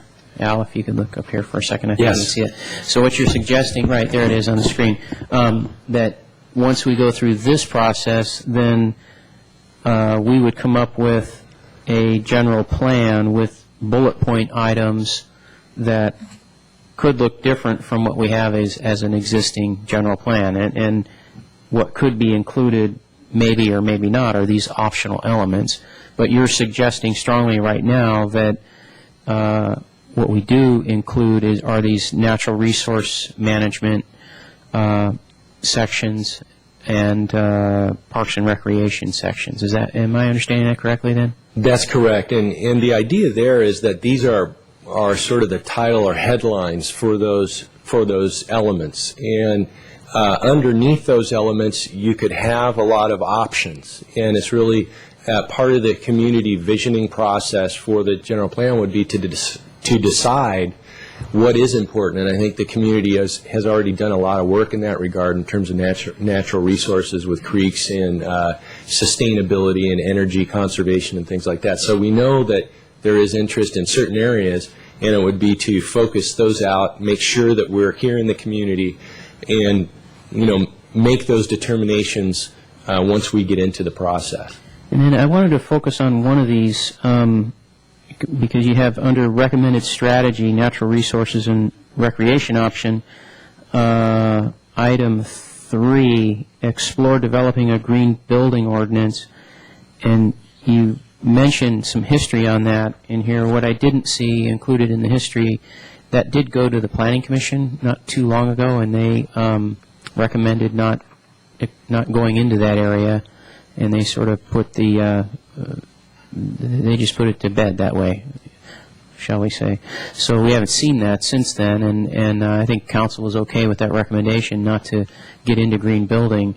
I would also, if you could answer for me, it's the only thing in here that is talked about in terms of creating some kind of ordinance, where everything else seems pretty general as a general plan goes. These are goals, these are so forth, whereas this seems pretty specific about we're going to create an ordinance. That concerns me a little bit, especially, again, given the history of what the Planning Commission did, and Council was okay with that recommendation.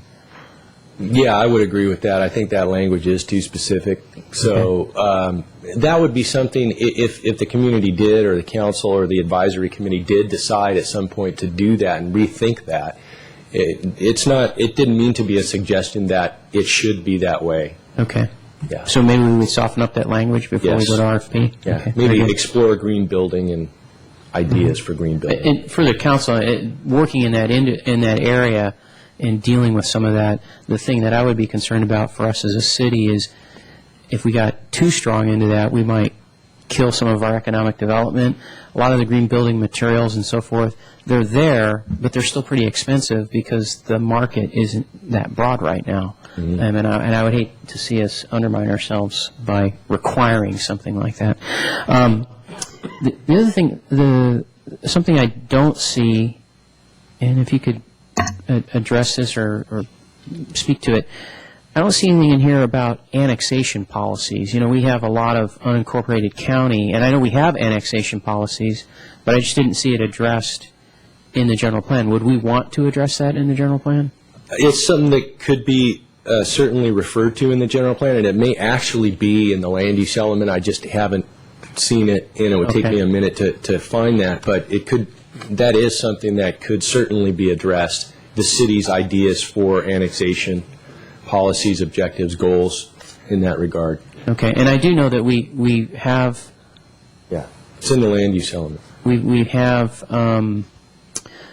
We had a citizens group many years ago develop annexation policies. We've used them recently with the Dobell properties. There was some confusion, I think, about the language. I would think it might be something we might want to revisit and firm up the language in modern times, if you will. Mm-hmm. Would you agree with that, Mr. Mayor? I would agree, yes. It was an issue, still is an issue, I'm sure. It was an issue, yes. Thank you. Mr. Grizzelli? Everyone's asked all my questions. We've done it. I just had one point of clarification. I was going through the actual RFP document, and under the scope of services, you have not included the environmental element or the Parks and Rec. Is that done just depending, based on the conversation from council, if we so choose to move forward with that, you'll modify the scope of services to reflect that? Yes, that's correct. Okay. Any other discussion amongst the council members? Is there anyone in the public who would like to speak to this? Pat Bell?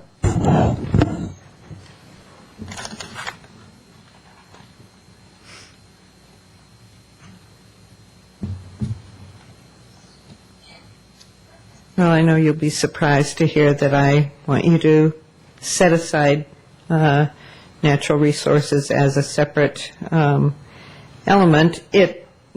You adopted at your last retreat protection of our environment as a core value for San Carlos, and I think if it is a core value, it deserves the attention that is reflected in the recommendation from staff, and I'd like to see that you follow the recommendation. Thank you. Thank you. On this one, Bonnie?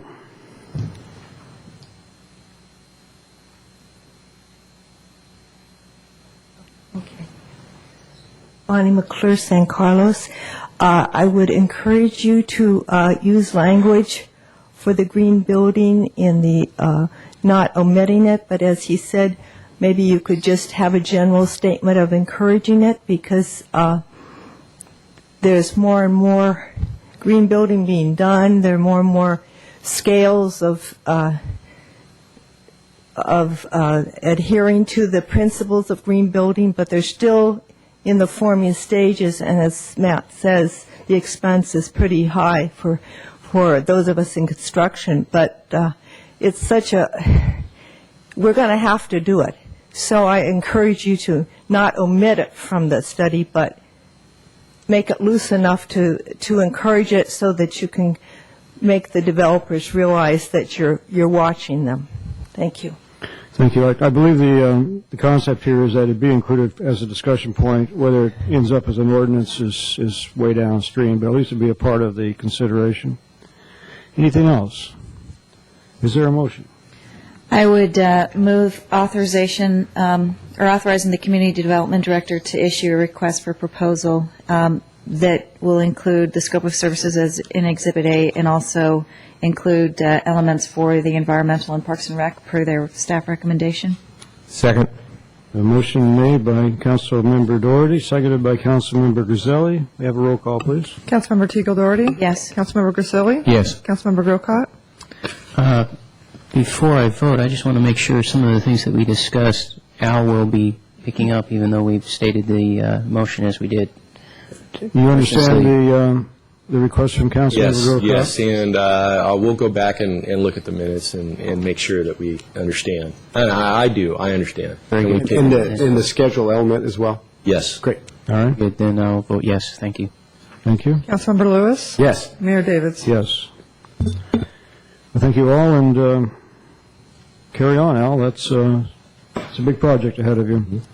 Next item is item 11F, which is consideration of adoption of an interim zoning ordinance requiring a conditional use permit for all uses occupying tenant spaces of greater than 2,500 square feet within the 800 block of Laurel Street. Al? Good evening once again, Honorable Mayor, members of the City Council. There's current interest in one or more of the large key tenant spaces in the 800 block of Laurel Street, and as a closeout dollar store, and this represents a threat to the land use and development opportunities in downtown. There's several larger key tenant spaces in the 800 block, and the larger vacant spaces are potential catalysts for economic development and getting higher quality retailers in the downtown as well. And currently in the central business district, the zoning there in the 800 block allows for retail as a permitted use. So the city really has very little discretion as to what occupies the buildings there. For instance, if somebody wanted to come in and do a tenant improvement on the inside of the building, they could go ahead and pull a building permit or a sign permit to do that, but the city wouldn't have any discretion to see if the merits of the use were appropriate or not. The intent of the interim ordinance is to require a use permit, and this would allow for the city to have some discretion over what types of uses are appropriate and to think about the merits of the project. And this would be for changes of use or new retail uses in spaces that are 2,500 square feet or greater. And for instance, if something changed from a bookstore to a bookstore, it wouldn't require a conditional use permit, but if it changed from a bookstore to a restaurant, it would require a use permit.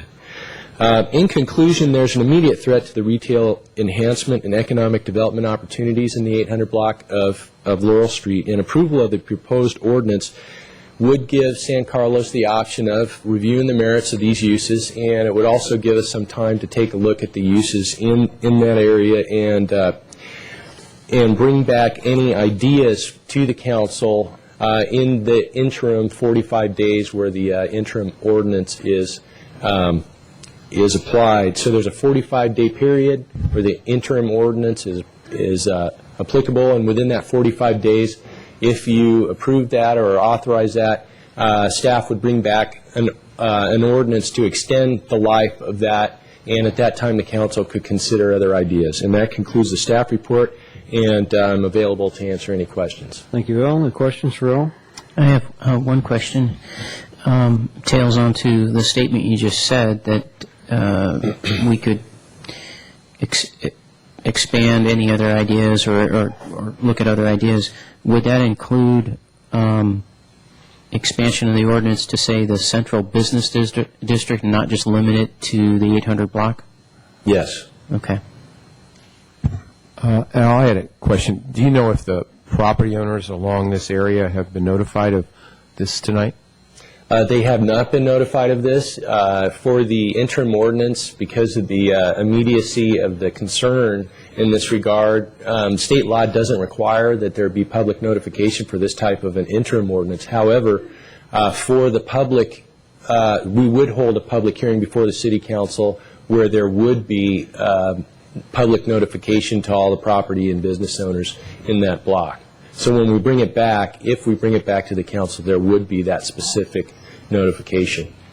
So this is like a first reading. If we approve this step, then it comes back for like a second reading, and that's when it would be open to a I would refer that to the city attorney. Council member, this is the first step on, we'll call it a planning ordinance. When you have something under consideration like proposed general plan amendment or specific plan amendment, and you want to put a freeze on things, or at least a partial freeze, because there's a use permit process included with this. This is the process. You initially enact an ordinance like this. It's without a public hearing. It's in the open meeting, and it's in place for up to 45 days. Within that 45 days, you then hold a public hearing to consider extending the urgency ordinance for up to another 10 months, 15 days. It's your discretion as to how long. It's your discretion on the scope. And when you hold that public hearing, you could, for example, expand the scope of the urgency ordinance to cover a broader area. You can include or exclude different items in that ordinance. But the timing on it would be, this is the first step. It's just like a temporary restraining order, if you will. And then within 45 days, you hold a public hearing. Everybody gets notice to consider whether it should be extended. Thank you, Mr. City Attorney. Other questions? Yes. Yeah, may I follow up on that? Within 45 days, you stated, and our next council meeting is a retreat.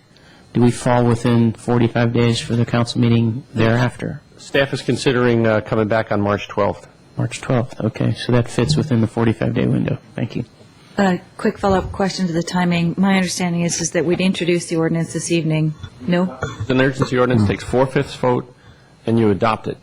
So it's not an introduction and then it'll come back for an Correct. adoption? It's an exception to that. Okay. And you talked about the 800 block, but the draft interim zoning ordinance is for the 6, 7, and 800 block, is that right? No. It should only be for the 800 block. Okay. There is an alternate recommendation that the council could consider that tonight.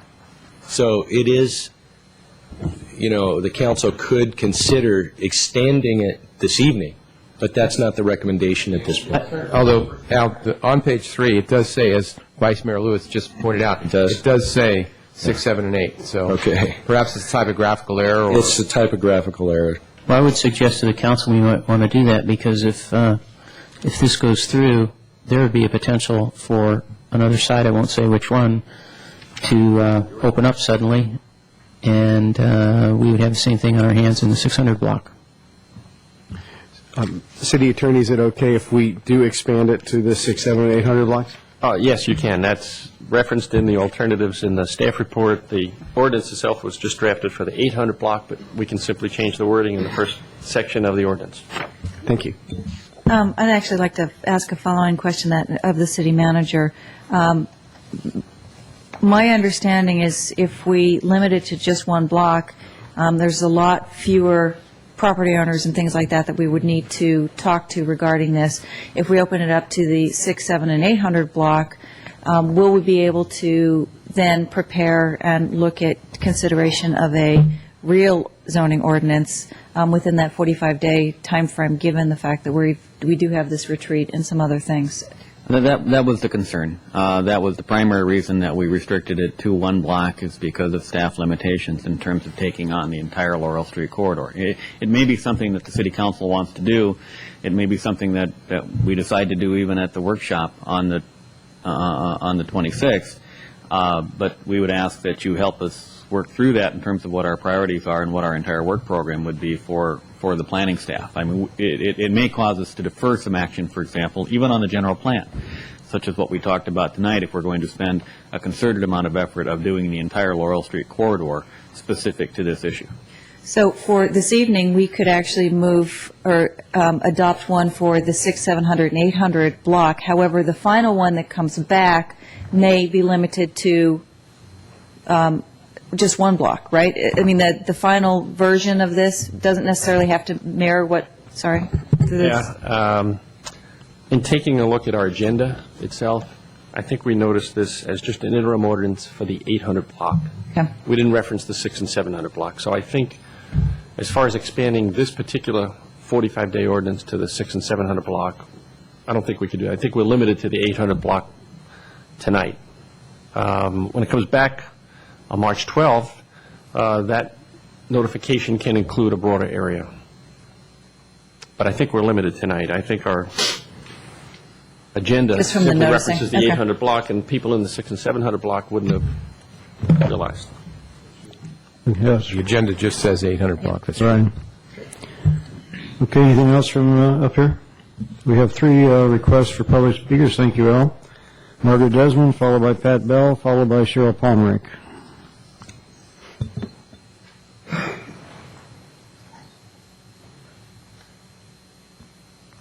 I'm Margaret Desmond. I'm a resident of San Carlos, and I came here tonight to express my support for this measure, F. At first, when I saw within the 800 block, I thought it was for a wider scope, and I got a little upset and wondered why it was being limited, but now I really understand. And it's all been said so well, very articulately the reasons for this, and I think just to keep the culture of San Carlos as we move towards these plans that we're making, it would just be wonderful to think that there's some kind of oversight that's going on in the city to see who comes into our downtown and what kind of businesses. Thank you. Thank you. Pat Bell?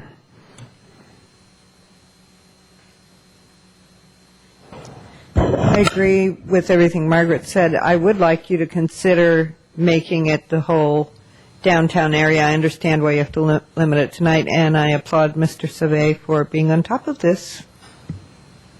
Thank you. And Cheryl Pomerink?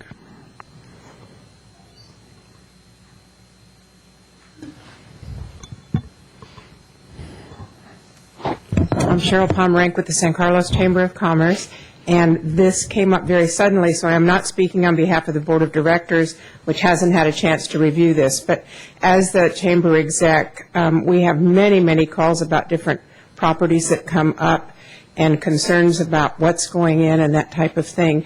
I think this is a wonderful ordinance to stop what could be a potentially just a bad decision for our downtown.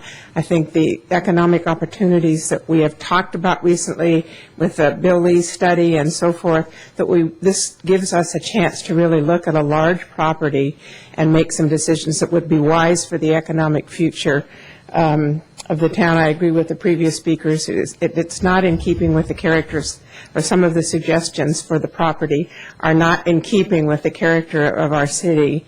And to step back and take a moment to make sure that the decisions are valid, get a good public hearing, is a sound decision. So I encourage you to vote yes on this. Thank you. Thank you. So, council members, anything else? I would move adoption of a interim zoning ordinance number 1383. 1383. I've got to get the actual language here.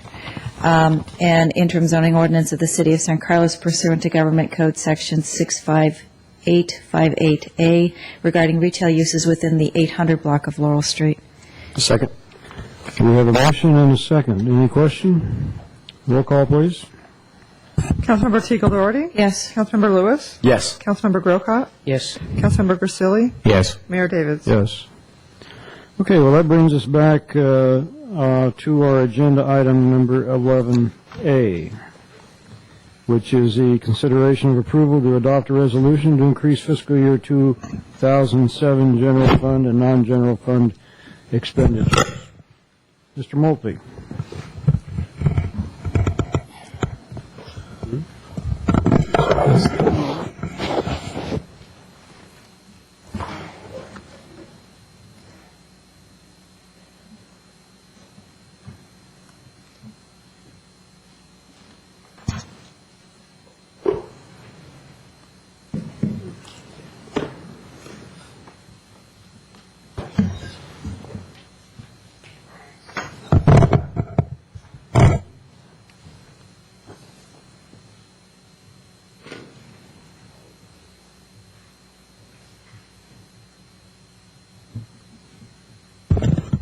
Good evening, Mr. Mayor, members of the City Council.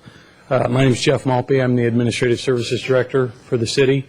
Before you this evening is a mid-year review of the fiscal year 2007 city budget, as well as consideration of several budget adjustments to the general fund, as well as non-general fund. The purpose of the report really the report has four purposes. It's an opportunity for staff to update the council on the status of revenues and expenditures within the fiscal year 2007 adopted budget. It gives staff the opportunity to do minor cleanup within the budget. It helps us provide the beginnings of an accurate base budget for fiscal year 2008, which we're now working on. And it's an opportunity for council to authorize specific changes to the current fiscal year 2007 budget. Taking a look at the city's general fund expenditures, the city adopted a budget with expenditures for the general fund of $24,983,000. The projected general fund expenditures are approximately $24,675,000. It's approximately $300,000 under budget.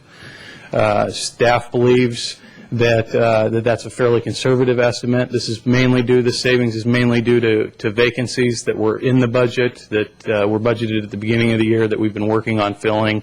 There have been some delays in filling some of those positions due to the amount of recruiting that we've been doing, and just just our ability to get through them. One of the positions that we recruited for is the position that does the recruiting, so that helps slow things down. Our projected general fund balance is about $3.6 million right now for the end of the year. In the original adopted budget, it was $3.3 million. Taking a look at the general fund revenues, they were budgeted at $22,150,000. We're projecting $22,901,000. This is due to some specific factors within all the categories of revenue. There are many categories being adjusted up and down, but some of the big ones that are accounting for this $750,000 increase, the biggest single source for that increase is ERAF rebate that we've been getting from the county this last few years. We budgeted a small portion of that money in this year's budget. The portion that we believe would constitute about 1 year, we got additional years rebates from the county, driving it up to about $600,000. We haven't budgeted for the full amount because we don't get that information from the county in time, and it's nothing that we can count on. That loophole could be closed by the state at any moment. The county could decide not to make those refunds. Currently, there are only several counties in the state that are refunding cities their ERAF contributions when they're not being sent over to the school districts per the existing formulas. Mr. Malpe, I'm sorry. ERAF? Education Revenue Augmentation Fund. Which is? Which is a fancy way of talking about the property tax that the state of California has deferred from local governments and used to pay their obligation to school districts. Thank you. Just for everyone else out there in the world. Absolutely. What that is. Sales tax this year is trending very near 3%, which is what we budgeted to be. We think we'll be very close there. The city did receive an additional $300,000 in SB 90 reimbursements from the state. That's the unfunded mandate reimbursements. The reason it was so high is the state decided this year they would do some catch-up. We had about between $50,000 and $60,000 budgeted, which we believe would be typical for a year. TOT, transit occupancy tax in the city, is trending up this year. We believe that reflects the general, relatively healthy nature of the economy. It's certainly not booming. We're not in a pre-2001 mode, but we're no longer declining in any major categories.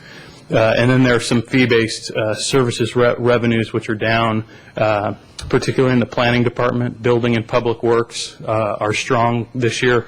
Planning's coming in a little light right now. We're watching that in anticipation of predicting what we may see in building and public works revenues next year.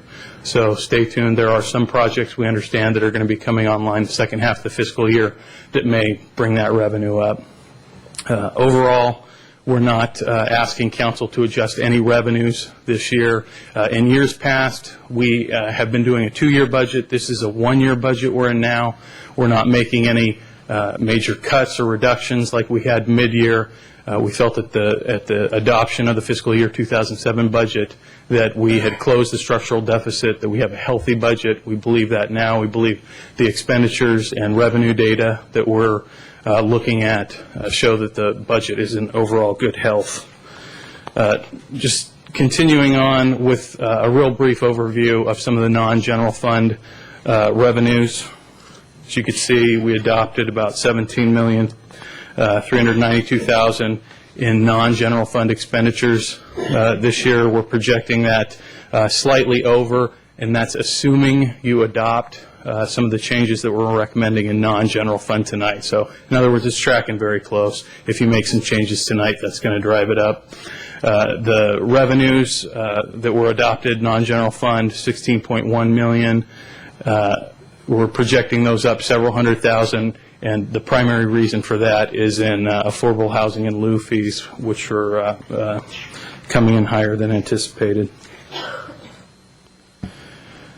Starting in with the adjustments that are in the staff report that staff is recommending. Just to begin with, staff makes internal adjustments as part of the mid-year. That's moving money around within line items of individual departmental budgets. So, for example, moving money from postage to office supplies and minor things has no effect on the overall budget. Before you for your consideration, it is an item that's actually come to you before, and that's the Laurel Street cleaning program, an item to do additional sidewalk maintenance downtown, enhancements or maintenance enhancements really to the hanging flower baskets, the planted pots, those kinds of things. It's a combined program between Public Works, Parks and Rec, involves volunteers. I believe Parks and Rec from existing funds is planning on buying a small sidewalk street sweeper to help maintain the beautifications that have been put in downtown in the past. Another item that Council's seen before and approved is the $55,000 of additional consultant plan check services. Those would really be optional services that people proposing projects from the building department could purchase those services through the building department to expedite plan checks and pay for those additional costs. One major item is the transfer of fire plan check and other fire revenues from the City of San Carlos to the San Carlos Belmont Fire Department. That constitutes $98,400. That money had previously been budgeted in the building department. Apparently, when this was set up a couple years ago, between the building department and the fire department, it wasn't communicated all the way into finance, and it had never gotten that money transferred. A request came from the City of Belmont's finance department to transfer that money over to make a payment in approximately $62,000, which would cover the fiscal year 06, last year's total revenue. So that's included in this $98,000. And that was a heavy year. We believe typically the revenue that's being generated for these services that has been in the building department, but for those fire services would be in the neighborhood of between $40,000 and $55,000 a year. In next year's budget, we'll be breaking those out so that they're simply passed through to the fire department and aren't being held. For this year, this $98,000 is above the line, as I pointed out in the staff report. The formula isn't in place this year, so it's not applicable. But our understanding in talking with Belmont is that next year all the money that gets passed through would be below the line, so it would count towards whatever formula increase the city is paying for fire service. Police records supervisor reclassification, as you're aware, in November of this year, the police communications function was successfully outsourced to the Menlo Park Fire Department. As a result of that, there is no permanent supervisor. Previously, the city had had a supervisor over records and communications. That position was frozen when it became vacant more than a year ago in anticipation of this change. It was eliminated in the budget. We've come back to you several times now to get authorization to continue an acting assignment for one of the records technicians to serve in that capacity to provide some supervision for the records unit. This proposal would make that permanent. Staff would propose, if this were approved, we'd be doing a internal promotional recruitment and exam to fill this position from within the city, and then eliminating whatever position was reclassified into the records supervisor. In talking with the police department, they strongly believe that there's a need to not only provide the supervision of the function, but also a need to have somebody working at a higher level within the unit whose duty statement encompasses the higher level records reporting requirements that they are subject to in the police department. Moving on, there is a request from the police department for an additional $10,000 in marketing and recruitment for the use for marketing and recruitment material. As you may or may not be aware, For most of this fiscal year, the police department has been running with about 3 to 4 police officer positions vacant, and as soon as they get one filled, we have another retirement or another person move on, and it's just gotten to be very competitive. This is nothing unique to the San Carlos Police Department. I think all police departments up and down the peninsula are really trying to hustle and compete amongst each other for qualified applicants, and the department believes that having some additional marketing material might help elevate the profile of the department when they're going out to campuses and making those recruitment efforts.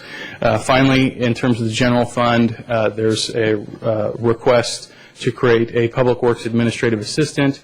In last year's budget, as part of the consolidation of the Community Development Department and some relocation of Public Works staff, there was an effort to try to utilize one administrative assistant to serve the Community Development Department, Planning Division, and Public Works and Engineering functions, where in the past there had been 2. That position, which had the existing administrative assistant position, is funded 50% from the general fund, 50% from non-general fund sources. In the past, the planning admin had been 100% general fund, and the public works admin had been 100% non-general fund, so they were blended together. By creating, if this position were authorized, it would just be for a third of the year, so the $15,000 simply reflects that. In the base budget for 08, it would be a $45,000 increase to the general fund for the full 12 months. The various formulas for how that would be distributed between the 2 positions would probably be determined at that time, and it would be some kind of a blending between the 2. In addition to serving the Public Works Director, we have the Assistant Public Works Director coming online. There's a proposal that we'll get to in just a moment to bring the Economic Development Manager, retitle that position and relocate it into the Community Development Department. That position will also be served by these admins. There's the Planning Director, Community Development Director, Planning Department staff, and engineering staff, all being served currently by this one admin. We have had some complaints from this person indicating that the workload is becoming excessive, and they're nervous, and I think rightly so, that there are some additional positions still yet to come online in that function that originally they were going to be anticipated to serve. So that's the impetus behind this. These total changes represent about $202,000, which is less than 1% of the appropriated general fund expenditures going forward for this year, if approved.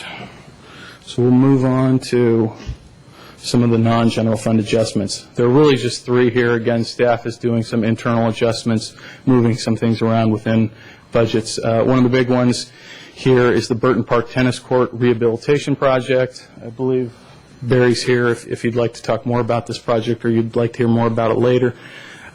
This project costs approximately $300,000. Now, we've identified some savings for Burton Park and I think Hillcrest projects that are coming in under budget that are putting funds back into the fund balance of Fund 27 that we'd like to then utilize for this project, as well as possibly delaying the drainage project at Burton Park to the 08 budget to help pay for this. In the past, these tennis courts have been resurfaced many, many times. The contractors that have come out and looked at them recently have said it's time for a rehabilitation. You're really going to have to dig these things out and put a whole new surface on them, hence the cost of $300,000. Again, that's a Fund 27 non-general fund project.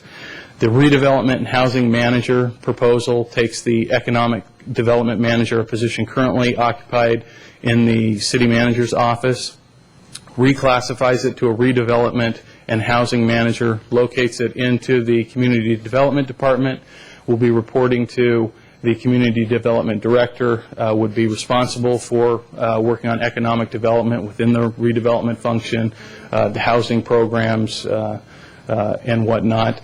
Similar to positions we've had in the past, we found over the last year a lacking in some staff support in the redevelopment area.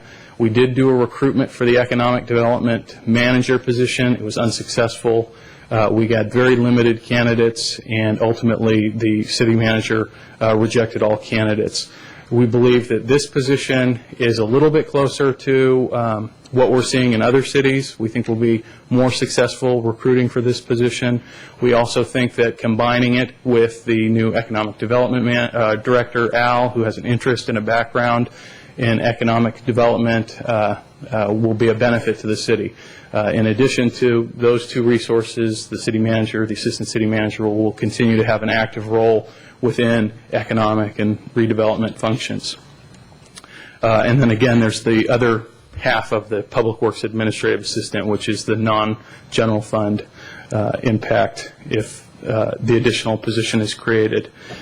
These total about $138,000, a relatively minor increase to the non-general fund budgets for the city.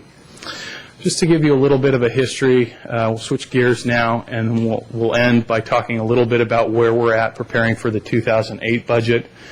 This will give you some idea of the financial position the city has been struggling with the last 6 years. Now, keep in mind the context of the last 6 years, with the first 3 years with the economy really going down significantly, particularly in the Bay Area, Silicon Valley region. Over those 6 years, on average, the general fund expenditures, general fund revenues have increased only 2.5%. Now, that is at or below the rate of inflation in this region. It's very low. Those two factors alone would indicate that the budget has been reduced to create those. Now, take into account that PERS costs for miscellaneous employees during the same time frame went from 0 to 16.7%. For safety, from 0 to 35.5%. Again, to maintain a 2.5% growth rate, which is very flat, significant cuts had to be made. Mr. Malpe, I'm sorry. Yes. PERS? Public Employee Retirement System. Thank you. The medical contributions for miscellaneous and safety over this time frame rose approximately 50%. Insurance premiums rose approximately 50%, primarily after 9/11, when the insurance market hardened, as they say. Premiums went through the roof across the board. They've remained high, though relatively flat, the last couple of years. The city's cut millions of dollars from the general fund budget. Since the 04-05 fiscal year, we've reduced 11 full-time employees in the city, from 125 to 114 in the current fiscal year 2007 budget. So staff's working on the fiscal year 2008 budget now, and it's not totally gloomy, but it's not all good news either. Budget instructions will likely be going out to staff within the next week. Now, the revenues and expenditures that we've talked about tonight that we're projecting for year end, those really can't be used just strictly translated into the base budget for 08. The fact that we've got an additional $750,000 in revenue that we're projecting mid-year in 07 doesn't mean we can start out with that as the base for 08, because so many of those dollars are one-time dollars that we just can't count on in 08. Again, there'll be other factors that affect that as well as the savings that we're generating. Now, as you recall, when we put together the fiscal year 2007 budget, the city manager had a different approach that he wanted to take, and that was to budget everything fully and to generate a lot of year-end savings in the general fund expenditures. So we expect the general fund to come in well under budget, even under the numbers that I've shown you tonight. But the goal, the purpose behind that, was to take that one-time savings and apply it to the fiscal year 2008 capital improvement program. So the goal of that was to use that money as one-time money in the following year for capital. Last year, to get started, you really used some fund balance to start the process, to start the ball rolling. So, that's the goal. At least as we adopted the fiscal year 2007 budget. Currently, we've reinstituted the soft hiring freeze.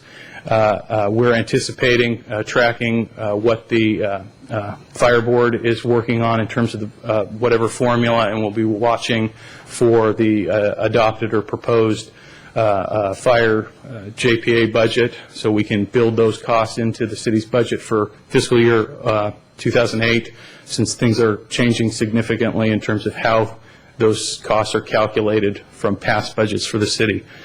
Sales tax revenue is looking flatter and flatter, like 3% growth is probably about what we can expect for the next couple of years. Property tax growth seems to have some indications that it will be slowing as interest rates rise. The market is definitely cooling.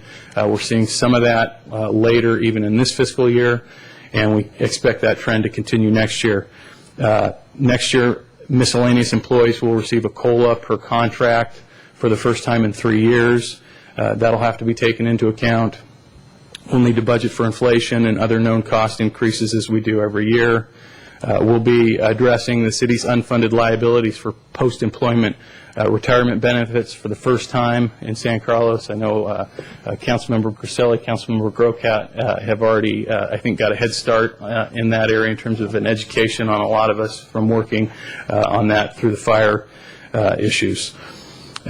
We'll need to, again, identify capital projects, those one-time projects, programs, and services that are going to be provided next year, and council need to consider any new initiatives or programs.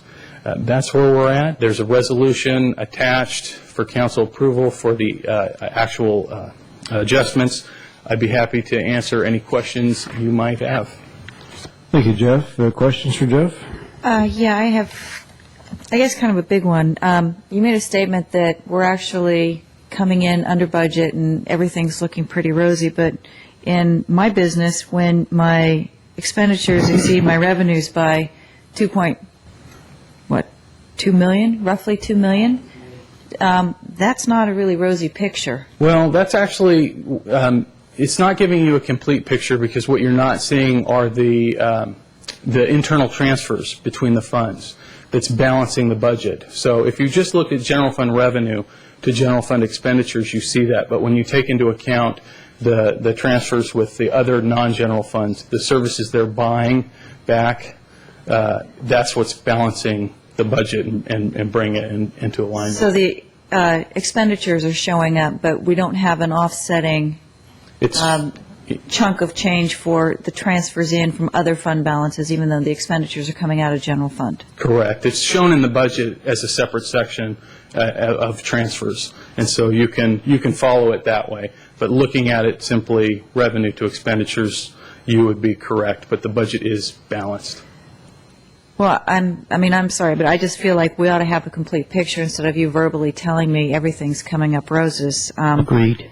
Because I'm looking at two tables here, both fund balances, both the general fund as well as the non-general fund expenditures, both of them look like they're running at significant deficits, totaling about $3 million, and then we're asking for additional funds. So do you know what the fund balance transfers are, what that amount would be? Well, when you consider all the revenues, all the expenditures, and all the transfers for the general fund, that gives you, when you adopted the budget, a fund balance of $3.3 million. That's the money left in the checking account when the budget was adopted. When you do all this proposed in the report, that fund balance actually goes up. So you have more money in the checking account, $3.6 million. That's because the transfers aren't changing. They're still offsetting the same amount of that expense. It's simply the revenues and expenditures that we're looking at.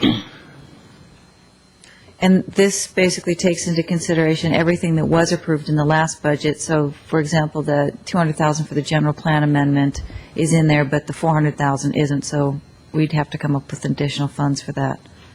Correct. Well, I wish we could have seen the general fund, the transfers to make this all sort of reconcile, because again, I hear what you're saying, which is we end up with a better fund balance in terms of our general fund than we expected, which is nice to see it going up again instead of using it to backfill operating. But it would be nice to have actually seen all of that. Next year, we'll show that to you in the report. In the past, we've never shown the council the transfers when nothing is changing at mid-year, and nothing is changing at mid-year. If I can chime in here, I would agree with Councilmember Doherty, because it's difficult for us to stop, go get our budgets, open them up, try to apply these numbers, and it's asking us to do more homework than we ought to be asked to do.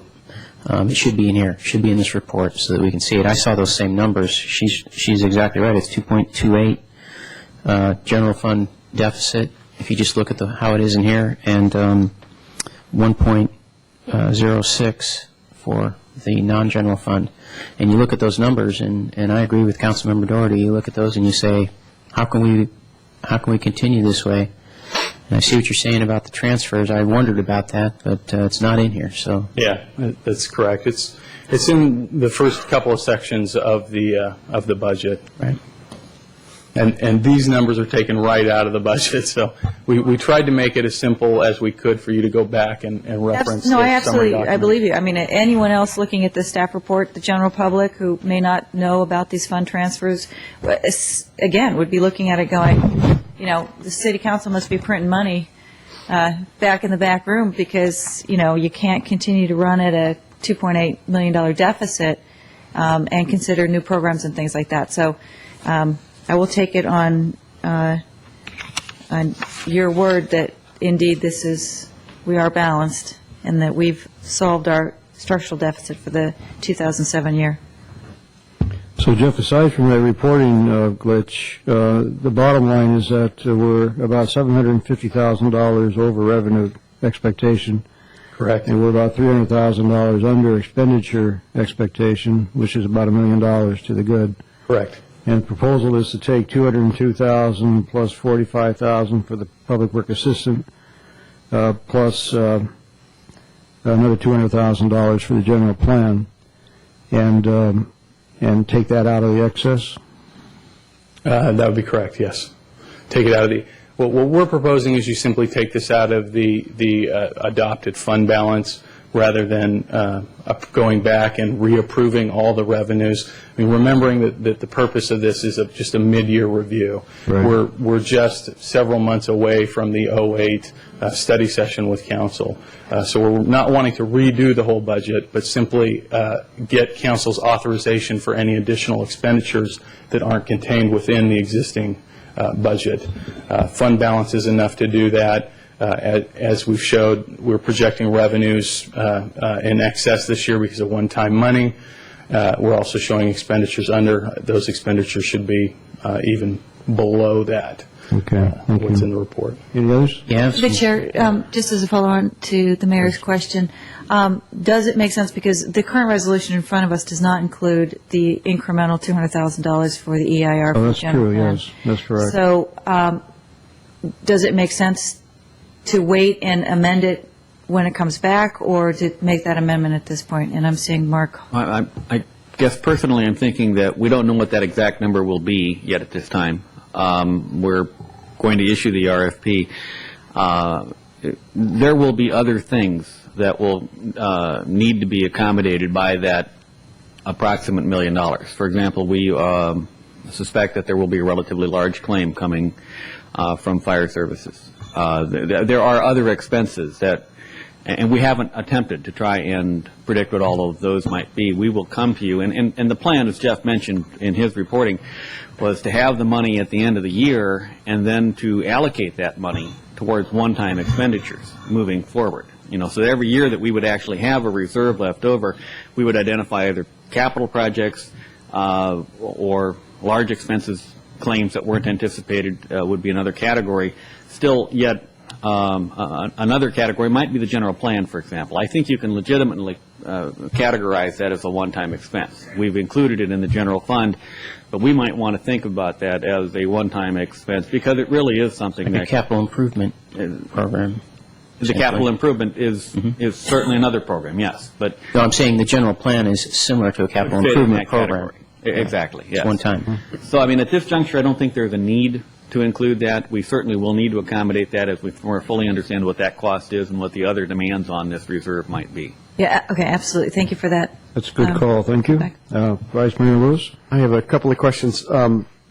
In here, we talked about the anticipated Assistant Public Works Director currently being recruited. Can you give us an update on the status of that? I know we've talked about that for a while, and just wondering where things stand. Absolutely.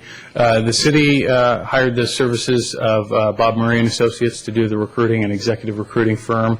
They have a candidate pool of approximately 11 candidates. They're interviewing with the recruiting firm, doing their screening interviews this month. They are going to be reporting back, I think, on the 26th or the 28th of this month to the city manager and I in terms of who they would recommend as the final applicants. They'll be meeting with Parvis as well to go over all the background material. And so we would expect to be doing interviews in the city, final interviews in the city in March. And if the city manager finds a candidate he likes and Public Works Director, then I would expect an announcement in probably mid to late March. Great, thank you. And then it also says in the document that we're going to call for departments to submit 15% reduction across the board again. Can you speak to that? Perhaps Mr. Weiss, give us an idea of how that's meeting up. I mean, the process that we've used is to ask for the departments to consider 15% reductions. We don't anticipate that that level of reduction will be required across the board. However, if you realize that we have approximately a $22 million general fund budget, and if we do need to accommodate a reprioritization of $1 million, that may only be less than 5% of the entire $20-some million general fund. But what it means is that some departments may have to bear a 10% cost while others don't bear any, or less than 5%. An example of that, we're actually trying to work up a graphic depiction of this that is really simpler and easier to understand. But the $20-some million budget general fund figure includes a lot of fees that are for specific services. They aren't necessarily legally restricted as if they were in an enterprise fund, but people pay fees for building permits, they pay fees for planning applications, and those fees are intended to pay for the cost of running your building department or the cost of running your planning department. You really can't establish those fees at such a level that they generate more money than what the building department or the planning department might require. So what you end up doing is establishing level of services in those departments commensurate with the fees that you're charging. Well, it's difficult to cut in those areas, planning or building, because you've got the fees to support those areas. And so we'll ask those departments, just like every other department in the city, to look at up to 15% reductions, but we'll also ask them to tell us what that will mean in terms of revenue impacts to the overall general fund. Your actual general fund discretionary monies that are not tied to fees is probably more in the $18 to $19 million range. And when you look at it, it gets pretty simple. I mean, you've got a fire budget of $7.4 million. We've got a police budget of $7.4 million, a fire budget approaching $6 million, a parks budget of $5.5 million, something like that. You pretty much have your $18 or $19 million in expenditures in those three departments compared to the discretionary revenues that you've got. So the exercise that we'll go through is to ask everyone to do the 15% reduction, take a look at what the revenue impact will be, and then make some hard choices in terms of what programmatic impacts we might expect in order to maintain a balanced budget moving forward. So you want to identify 15% reductions and then try to target based on what we're projecting revenues and expenditures to be? Is that something less than that, but you want those to choose from? Is that what you're, because it's $3 million worth of potential cuts that those three departments would identify, is that right? Well, except we would apply the 15% across the board. We'll have everyone look at that. And then, yes, we'll end up trying to prioritize as to which programs we think will have the least impact to the community. And it also gives you more choices in what staff might simply recommend. We might recommend reductions. We could ask for and simply come in with the balanced budget without asking for deeper reductions, but it wouldn't give you any choices. And our job is, as we see it, is to provide you with the options and choices so that you can develop a budget that you think is commensurate with what the community demands. Great. Thanks for that clarification. Next. I guess I'll go next. I am wondering what this number will be. We've got this number of 202,400, and then the 1,500 in non-general. But what that will look like in 2008. Now, I guess maybe I should just wait until we get there. But what I was having struggles with looking at this is, if, for instance, one of them I do know, the 15 goes from 15 this year, it's going to be 45 next year. That's correct. That's why I wanted to specifically point that out to you. Where some of the others actually have a much smaller impact next year. Take, for example, the fire transfer, because a lot of that money is a payback for missing a payment last year. Yeah. So once you're caught up, it'll be much smaller impact in next year's budget, and we'll actually pull it out of the budget and address it as a simple pass-through. So it's not even a budget issue at all. Sticking with the item 6 here with the funding for a Public Works Administrative Assistant position, it mentions about an Assistant Public Works Director, and I understand why that's budgeted now, but I don't know, I just wanted to be careful. Staff is, we don't have an Assistant Public Works Director until just recently, and we're not thinking of that long-term necessarily.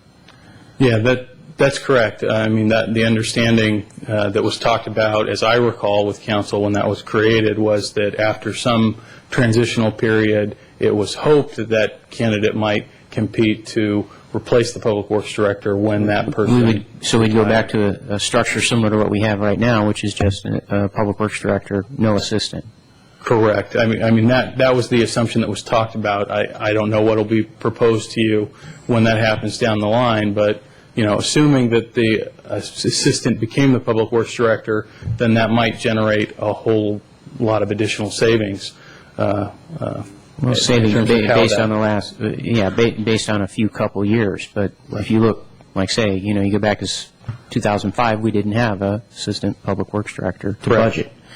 That segues me over to through item the chair, if I could 4. Just so that we don't misunderstand. I mean, we have a contract for Public Works Director Services.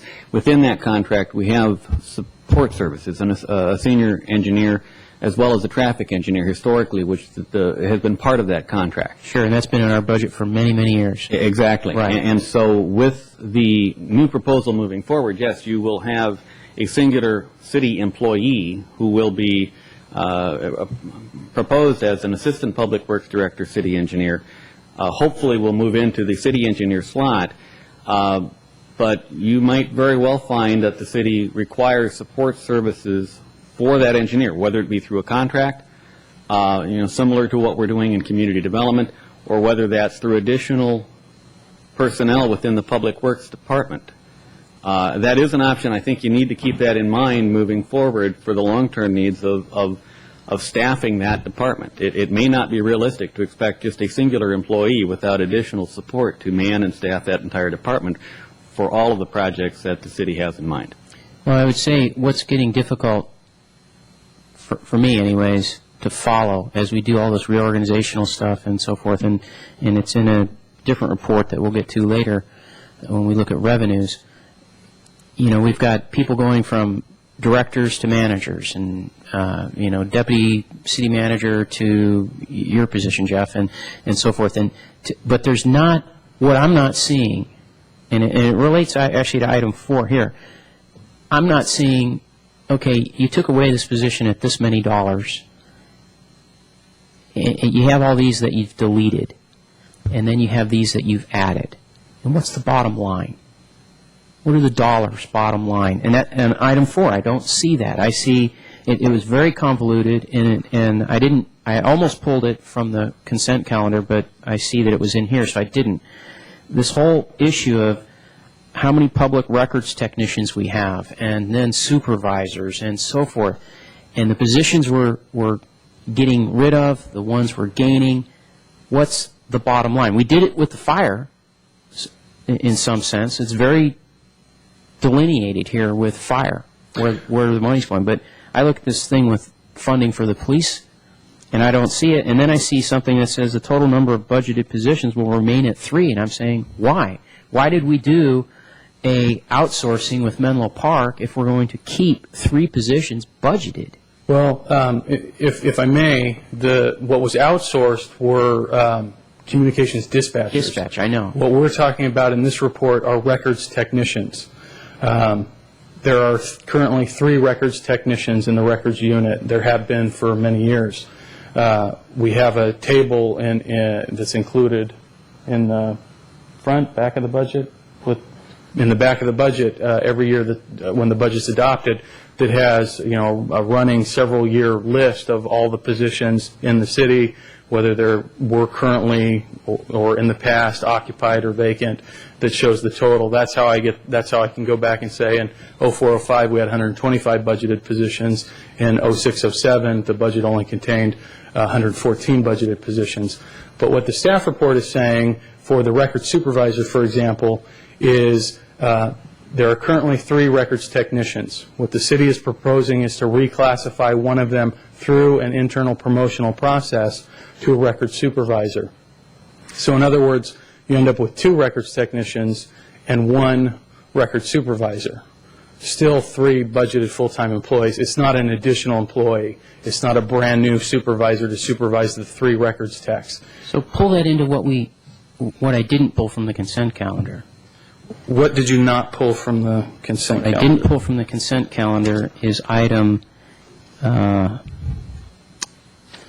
which section is the consent calendar? Item 7? I think it's 7E. 7E. Right. 7E is extending the acting support services manager position in the records division through March 31st, 2007. It says here, no fiscal impact. It's in the budget. There's no numbers here. And I saw that it related, it seemed to what we were doing here under item 4. I'm sorry, it does relate. Mr. Balpe, I can't put the 2 together and I can't figure out the numbers. Okay. Not here. The consent agenda item was doing was a continuation of a staff report you received several months ago. This report coming from the police department was asking you to continue the authorization to fund an acting support services manager. The support services manager was the position that oversaw the dispatch unit and the records unit, that when it became vacant several years ago was frozen, and then in the 06-07 budget, the current budget, was eliminated. What police found as they approached the actual transfer over was they were having a real hard time and they were needing to have people in acting positions. We came to council several months ago, got authorization to have an acting support services manager because that was the only existing class spec, which is actually a higher level position than this record supervisor that's being proposed. Council approved that. What we had said at the time was police was going to study their function. They needed some time to get through the transfer to see what the needs were in records, and that they would come forward with a proposal by December 31st. They didn't quite make that, so we're asking for an extension through, I think, the end of March. And that is basically to continue. One of those 3 records technicians is in an acting supervisor capacity. So they're being paid at a level above records technician. There's no impact to the budget because that money was left in, because that position existed as we were putting that together in the 07 budget. So it's not having an impact. What we're wanting to do then with this record supervisor is clean it up officially. We don't want this having to come back and continually have somebody in an acting position. Police department feels that there's a need for a supervisor over the records unit, that the level of work that's being done by the unit requires somebody of that level to do the high level functions. So they want to reclassify. And because they have 3 records techs, one who's currently the acting supervisor. I believe all meet the minimum qualifications of the proposed position. It would be open to a competitive process where they could all three test for it if they choose to, and then the one that's selected becomes the position. Their technician position is taken out of the budget. Okay, help me out here then. Am I to understand that this new position that we're creating costs $24,000 more per year? Then a records technician 2, correct. Okay, but how does that relate to the position we got rid of because somebody retired and because that person, whoever it was, whatever that title was, they were not only overseeing records technician 2 positions, 2 of them, but they were also working with dispatch. Now, this new person doesn't have to worry about dispatch as I see it because that's down in Menlo Park. All they have to do is supervise 2 technicians. So in my mind, that position should pay less than the old supervisor position. Does it? Correct. It does. I think that's not in this report. I think top step to top step is about $12,000. Well, see, the issue that's making it difficult is the support services manager doesn't really exist within the budget either. The money's there, but the position's not. It's only been continued in this acting quasi way because you cut it. You cut it in the budget, but then we found an ongoing need because of the unique circumstances of trying to outsource dispatch to Menlo. Perhaps I can just make a suggestion. With all due respect, if I may, what I'm trying to do is, for not just myself, but for the whole council, when we have to see the big picture here, and it needs to be clarified for us, because we don't do this stuff all day long, and we get a report like this, some of us read it. do. Yeah, some of us do, but I don't. And so to be able to read it and know what it is I'm approving, am I approving more money overall, less money, where's my savings? I need it in this note. But Matt, with all due respect, I mean, on the top of page 3, it very clearly says that salaries and benefits for our adopted budget was $13.749 million, and they're coming in at a projected $13.498. So clearly, there's savings. And I think the challenge for staff is that different council members want different levels of detail. So clearly, you would like to have more levels of detail than I think, well, certainly than I would. I don't care to micromanage the city department and figure out if I'm spending, we're spending $12,000 more if they're a supervisor 2 level versus $14,000 more if they're a manager, whatever the different levels are. I rely on staff to do that. Overall, I want to know that our budget is balanced and that we are spending money on the big picture in the right areas. I certainly don't want to start to get into detailed discussions about where every couple of $1,000s is going. And, I would really love to, sort of have you be able to sit down with staff and ask these questions and get them answered, not necessarily in this public meeting, but just really ask the questions so that you feel comfortable coming into these meetings, that you have enough information and enough detail. The day I have time for that, I'll quit my job. Yeah, you and me both. The point made about the 13,498 on page 3 versus the 13,704, it says right above it, most notably salaries and benefits is projected to be under budget as a result of time delays in filling vacant budgeted positions, coupled with the reinstitution of a soft hiring freeze. So there it tells me why those numbers are down, and my concern is when we have some of these positions filled, what's this going to look like in 2008?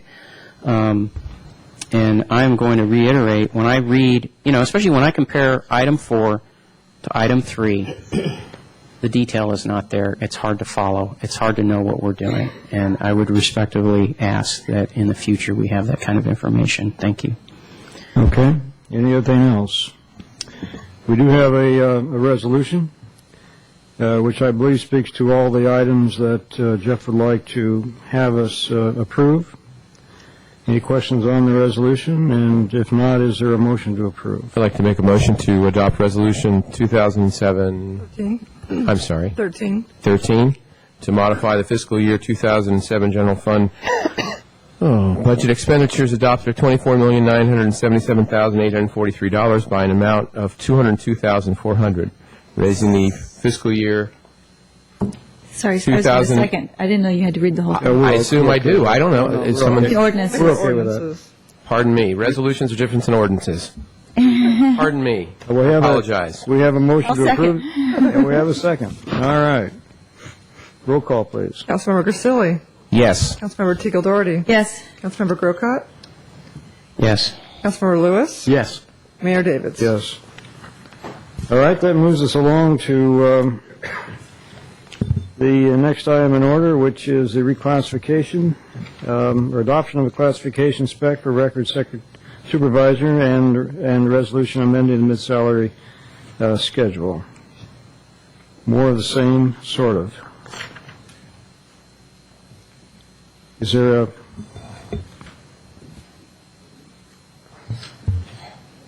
Well, as Jeff mentioned, I mean, this is the creation of a redevelopment position that would be responsible for redevelopment agency actions. It's a position within the Community Development Department as proposed. It's something that I brought forward to you in consideration of our efforts to find an economic development manager. We were not successful with that recruitment. And I think I've learned over the years that, especially with smaller organizations and getting smaller, such as this, that we need to tap into the talent that we've got on board. And Mr. Cive is someone who's got some experience in this area. We have the housing activities already located within that. Through the chair, Mark, I think you're talking to item 11C. Yes. 11B is Thank for you. the record supervisor and Police for officer. the police position. My apologies. We were just speaking about that issue. I thought that we had covered that sufficiently. Well, we haven't adopted the resolution. Fair enough. So should we take them both together, or do we have to do them separately? No, we should do Well, it. we have two resolutions, so why don't we address it? We've been through the question of the record supervisor. Any other question on that? If not, is there a motion to approve it? I would move adoption of the resolution number 2007-14 for the adoption of the mid-management salary schedule. Is there a second? Second. We have a motion and a second. Roll call, please. Councilmember Teagle Doherty? Yes. Councilmember Grisilli? Yes. Councilmember Grocott? Yes. Councilmember Lewis? Yes. Mayor Davis? Yes. So that brings us to item 11C, which is the spec for the redevelopment housing manager. And I think, as Mark so eloquently stated, we had difficulties in our first advertisement. We think that this reclassification will gain a little more traction. Is there a motion to approve this? So moved. Is there a second? So do I need to, say, No. move Is there a approval of second? resolution 2007-15? Second. I'll take it however you Any get. question on this? Roll call. Councilmember Teagle Doherty? Yes. Councilmember Grisilli? Yes. Councilmember Grocott? Yes. Councilmember Lewis? Yes. Mayor Davis? Yes. All right, that brings us to our strategic plan update, which was requested at the last meeting, as I recall, and it's a joint report from the police chief and the fire chief on cost savings and regionalization accomplishments and opportunities. You gentlemen did a fine report. I'm sorry. Mr. Mayor, if I may, a point of clarification, 11B and C both require the adoption of the class specifications in addition to the resolution approving the amendment to the salary schedules. The class specification wasn't in the resolution? Right. There's, the council typically approves just via motion the class specs for all the positions in the city. So I will move adoption of the new classification specification for the mid-management group salary benefit schedule. Can I do the two together? You doing that for both of them? One of them is the management group, the other is mid-management group, so they have to be separate. it would be the classification specification for the records supervisor and for the redevelopment housing manager. So moved. All right. Is there a second? Second. Roll call, please. Councilmember Teagle Doherty? Yes. Councilmember Grisilli? Yes. Councilmember Grocott? Yes. Councilmember Lewis? Yes. Mayor Davis? Yes. So now we're on with this excellent report from the two chiefs. We have read it 3 or 4 times, and we applaud you for your efforts. Would you like to add anything to the report, gentlemen? Other than just to say that really we're reporting back, the purpose of the report back was, as you know, we had this is one of the objectives from the strategic planning retreat. In February of 2006, at our retreat at that time, the concept of making sure public safety continued to be a priority was included in our mission statement. And then in August of 2006 retreat, maintaining and enhancing public safety was one of the top 5 3-year goals adopted by this council. And so we're reporting back on one of the objectives out of that, which was to report back on regionalization and cost savings opportunities. In the police department, our approaches for regionalization is we really have a good reputation in the state of California in terms of community law enforcement in San Mateo County as having an extremely close cooperation with the agencies. And you can see the long laundry list of the ways that we cooperate in law enforcement. And again, this is really stands out in California as a great county for cooperation in law enforcement arena. New possible regional cooperation opportunities, one being in emergency preparedness, the concept which I've talked about with Chief Fry and Chief Matei of Belmont Police. Housing emergency preparedness under one roof in the fire department, and that's a possibility. And then I outlined a few ways that maybe San Carlos Police could share with Belmont Police some of the responsibilities that we have in the field, and there may be cost savings opportunities there as well. In terms of cost savings, what we've done with the police department is, as you know, we went ahead, and really our top regional effort this year was the consolidated dispatch. And we went ahead in terms of cost savings. We paid for that entire conversion with grant funds. Nothing from the general fund went to that conversion costs. We funded digital cameras, a new CAD RMS system, new policy manual, special equipment, including tasers, traffic education enforcement initiatives, including our DUI checkpoints, and that all of those initiatives and all of those efforts have been fully funded by grants and not general fund. In terms of possible new cost savings options for us would be continued use of the grant funds that we have to build a new property and evidence room in the police department, applying for grants to support our juvenile justice initiatives, increasing our technology support without having to go to the general fund for that, and then building security upgrades to the police facility. And again, for us in cost savings, the most important thing that we can do in the police department is strategically use grant funds to pay for new initiatives in the police department. So I'll go ahead and turn it over to Chief Fry. Thank you. Also, in the fire side of this, as Chief Roth has stated, within the county, the fire services have been extremely productive and fast-moving in regards to that. As you know, in 1999, we began the ALS-JPA, which put some 200 paramedics online in San Mateo County, putting paramedics on 54 engines and 8 trucks. We also, at the same time, incorporated Boundary Drop, where we included closest unit response. And prior to that, a few years prior, this agency, among with the other ones here in the south part of the county, Redwood City, Woodside, Menlo Park, and County Fire, went to a consolidated dispatch center, which was one of the first of its kind in Northern California. And from that component, the rest of the county came in some 5 years later. And we've been reaping those benefits from this side of the agency as far as the lead on technology and enhancements to the communications piece. On top of that, on the fire piece, we also share, as stated in the report, a joint training officer who currently does the training for Redwood City Fire, Woodside Fire, Belmont San Carlos Fire, Foster City Fire, and County Fire. We pay a piece of that training component for the regionalization part. And we also have had a contract with the Woodside Battalion Chief for paramedic and EMS services support, and we've currently transferred that to come out of the JPA. So we will no longer be paying for that piece. That's a JPA-funded piece that we will be seeing that in return. As Chief Roth has stated, we're looking into the future of disaster preparedness.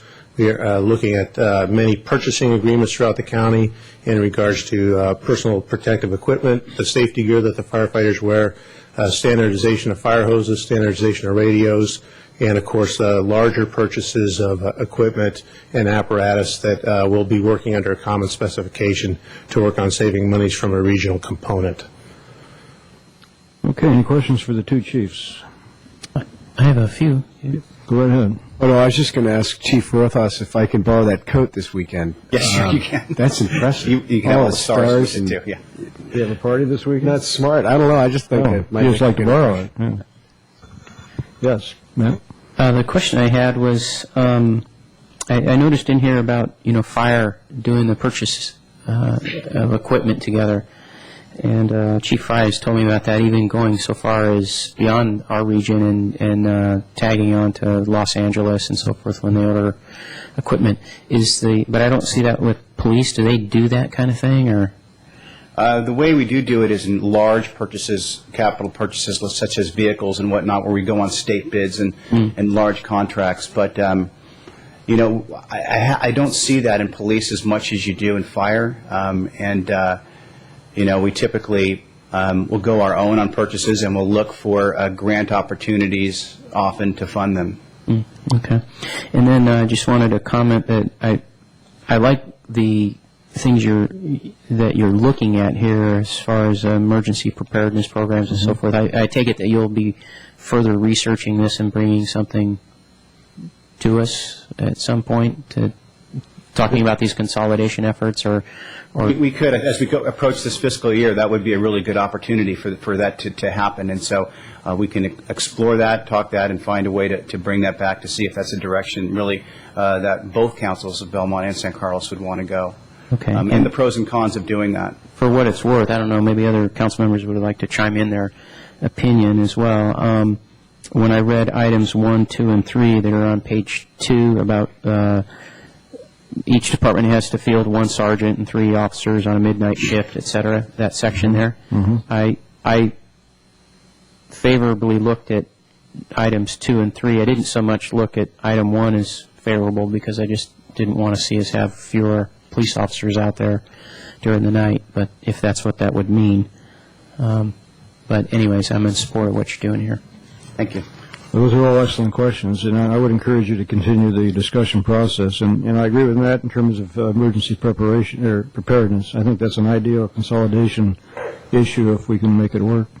Excuse me, through the chair. Also, just to in items 2 and 3, do you also talk to Redwood City? Because it seems like, you know, also with a court officer, the combination of Belmont, San Carlos, and Redwood City, and something like that, or perhaps the detective. Does that ever, you know, I understand, I can see how it works with Belmont and sort of have that larger area. Does it ever also make sense to talk to Redwood City about some of that stuff? Well, in terms of the court officer, Redwood City has enough work to keep their full-time one completely busy. Ours is pretty much part-time, so is Belmont. They have other tasks. You know, it just seems when we talk about ways to work, it's at Belmont and San Carlos seem to have this overlap, and that's where I see the opportunity. We've worked well together in the past in numerous things, and Redwood City is a self-supporting, standalone kind of a bigger agency, and they might do it for a fee, but they don't need us in a partnership arrangement in the way that it could, say, benefit Belmont. Yeah, I know with both fire and police, it seems like it's tough on the San Mateo and Redwood City end to get the whole thing connected, but it seems like in the long run, if we had some driving plan, that those are things that would make sense. Ultimately, it'd be connected. But I do commend these steps, and you guys are being aggressive about it, and I think that's important. But I will say, like, for example, Redwood City, we do work with them a lot on investigations. When we have arson investigations and regional things, we work together on the gang task force, the narcotics task force, and a lot of these different task forces. So we do work with them. It's just when I look and was seeking out opportunities and things, it's there's a lot of opportunities, I think, possibly with Belmont.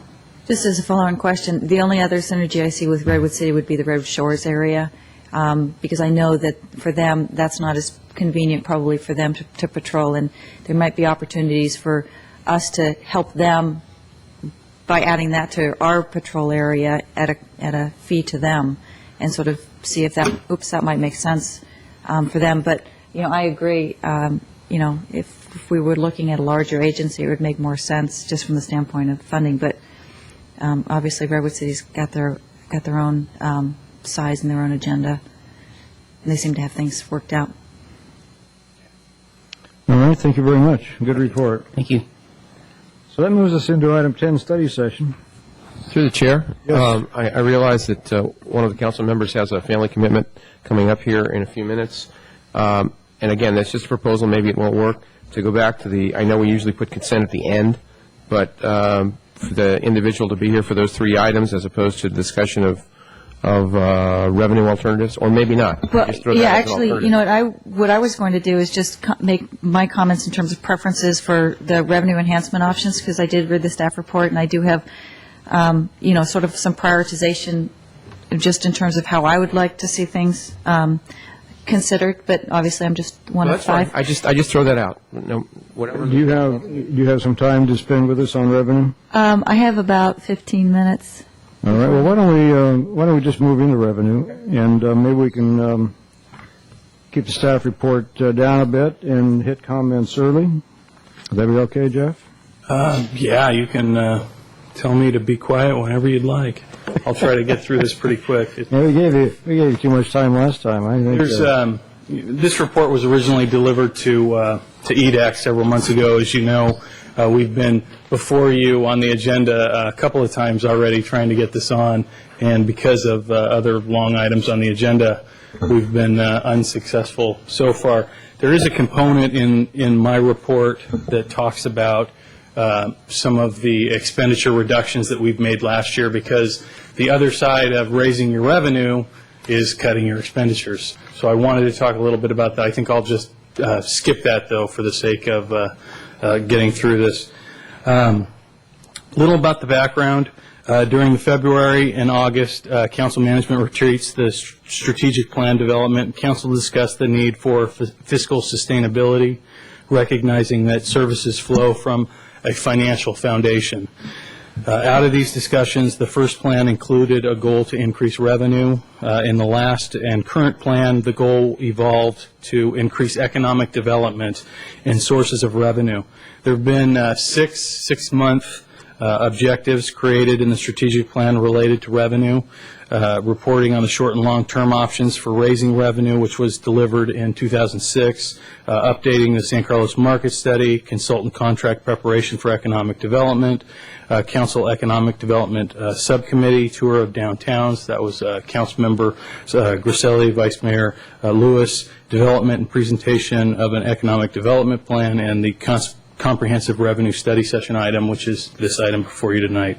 This presentation, based on the original staff report, was presented to council as part of the October 23rd and January 9th agenda. As I mentioned, was not heard that night, so the staff report's before you for the third time, but this is the first time you're hearing the presentation. First, we'll talk about some typical city revenues and how those compare with San Carlos specifically. This revenue is showing you that San Carlos's general fund property tax comprises 37% of the city's general fund revenue. That's $8 million of the city's $22 million general fund. The city's total budget, general fund, non-general fund, is $42 million. Property in San Carlos is expensive. Excuse me, that's not the one we're looking at.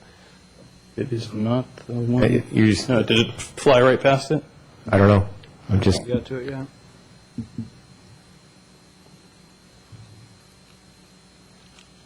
Maybe it's after it. Yeah, you're correct. I skipped ahead. Excuse me. These typical revenues are for the state.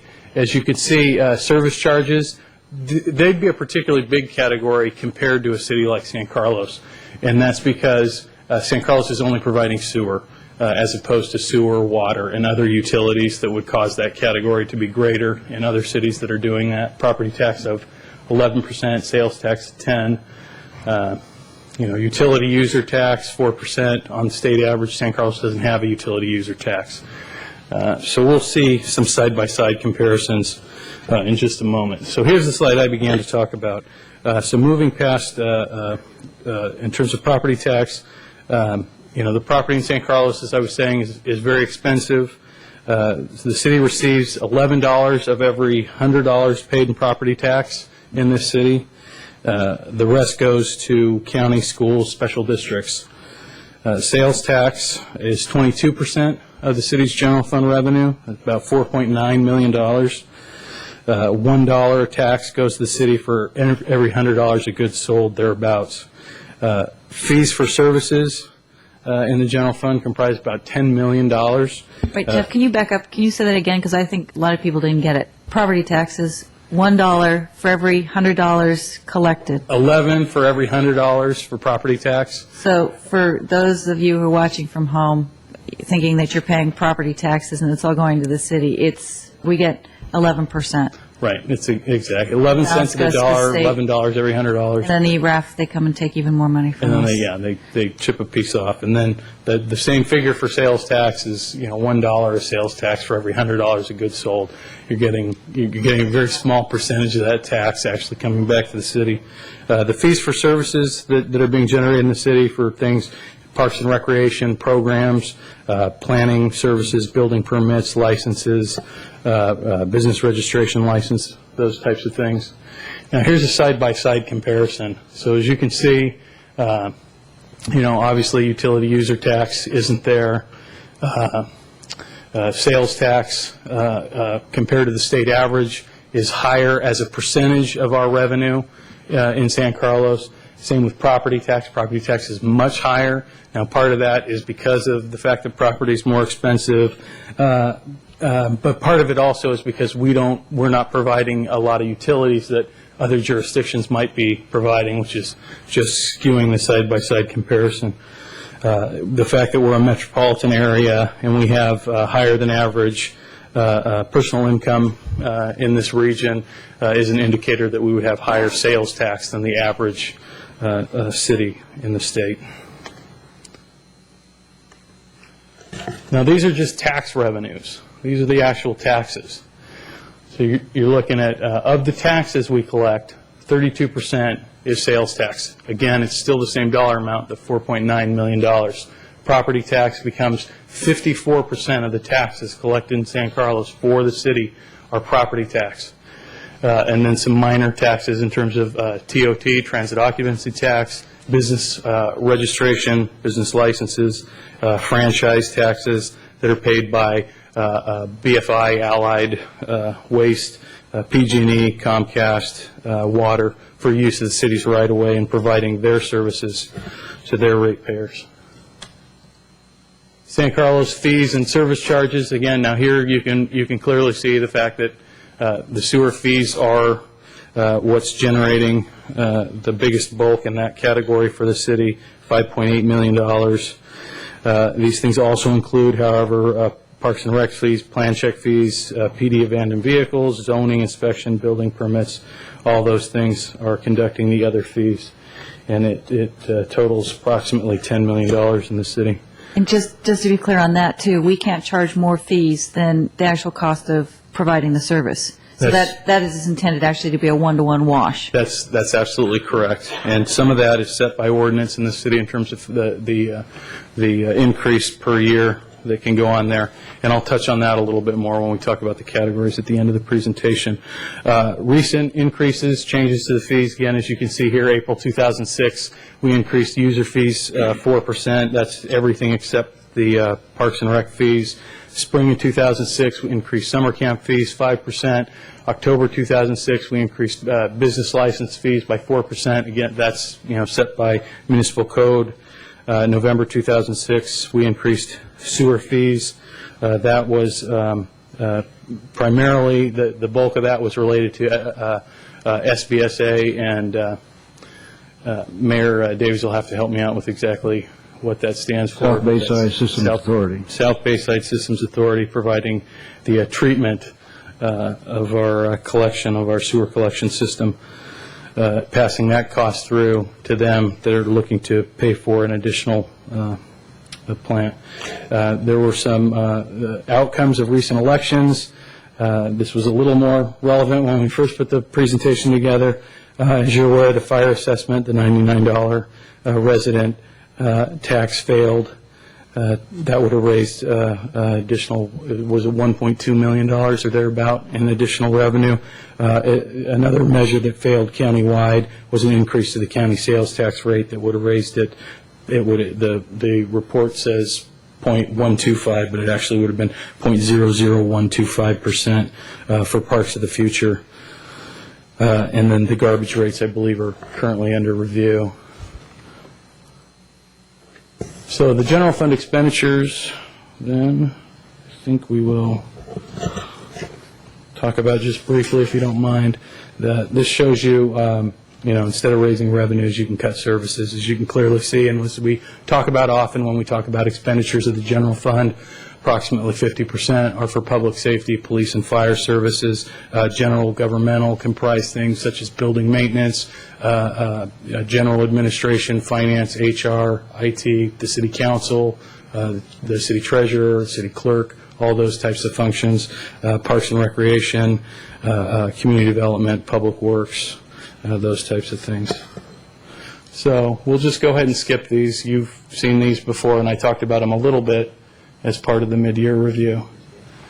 So we'll get to the revenue enhancement options. But the short side of the story is we cut a lot last year and a lot the last few years from the budget, and now you want to talk about enhancing revenues.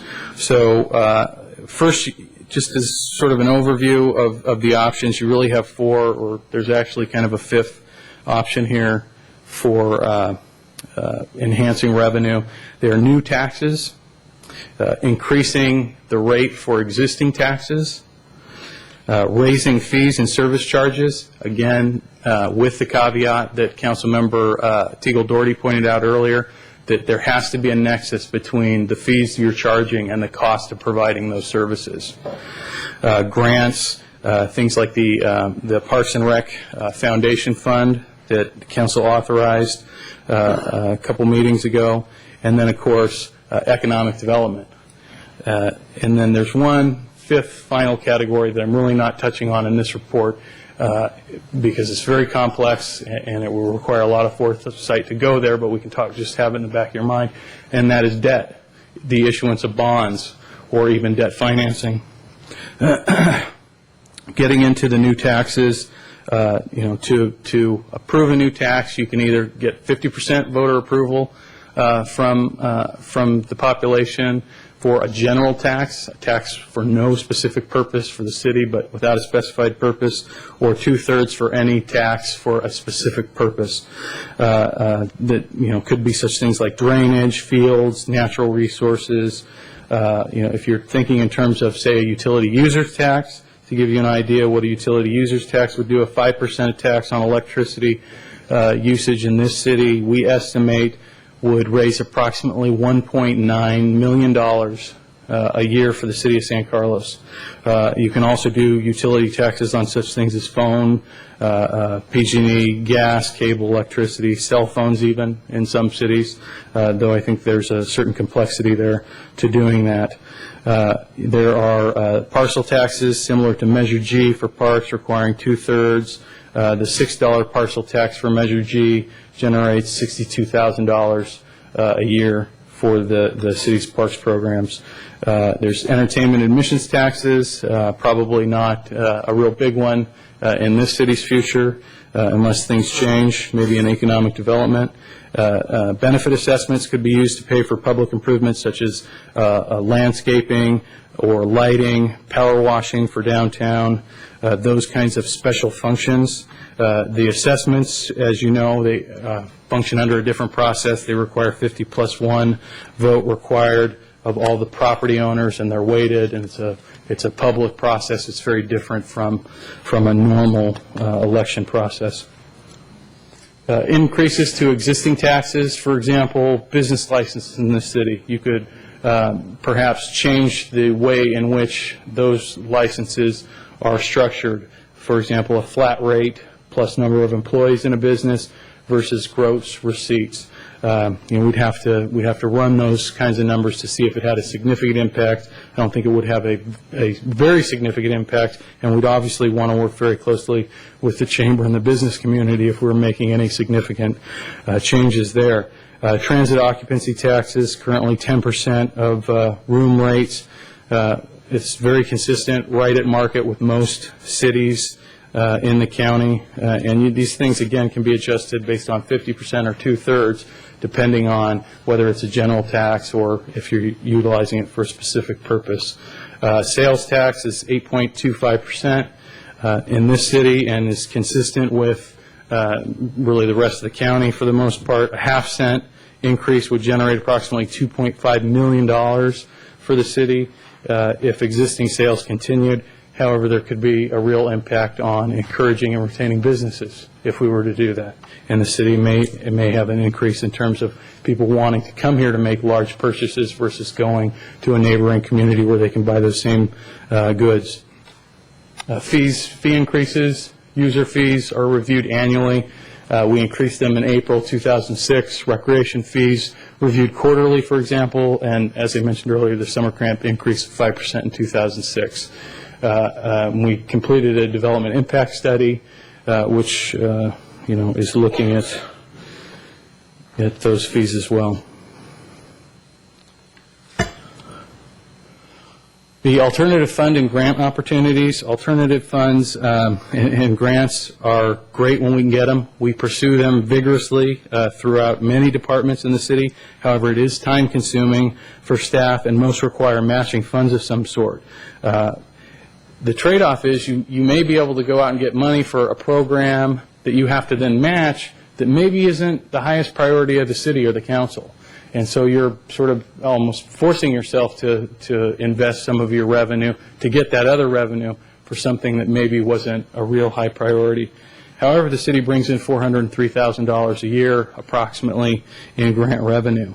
The Parks and Rec Alternative Fund is an excellent example of an effort to take that program and to actually take it beyond the city and create a sustainable source of revenue for a program function in the area through gifts, donations, naming rights, and the use of volunteers.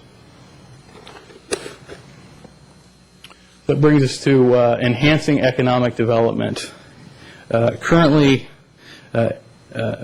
recruited for an economic development. As you see, this is a little dated. We recruited for an economic development manager unsuccessfully, and tonight you created a redevelopment housing manager to take on those functions in the community development department.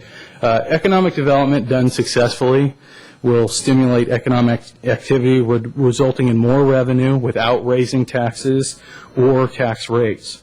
More goods sold, more variety of goods to be sold equals more sales tax revenue.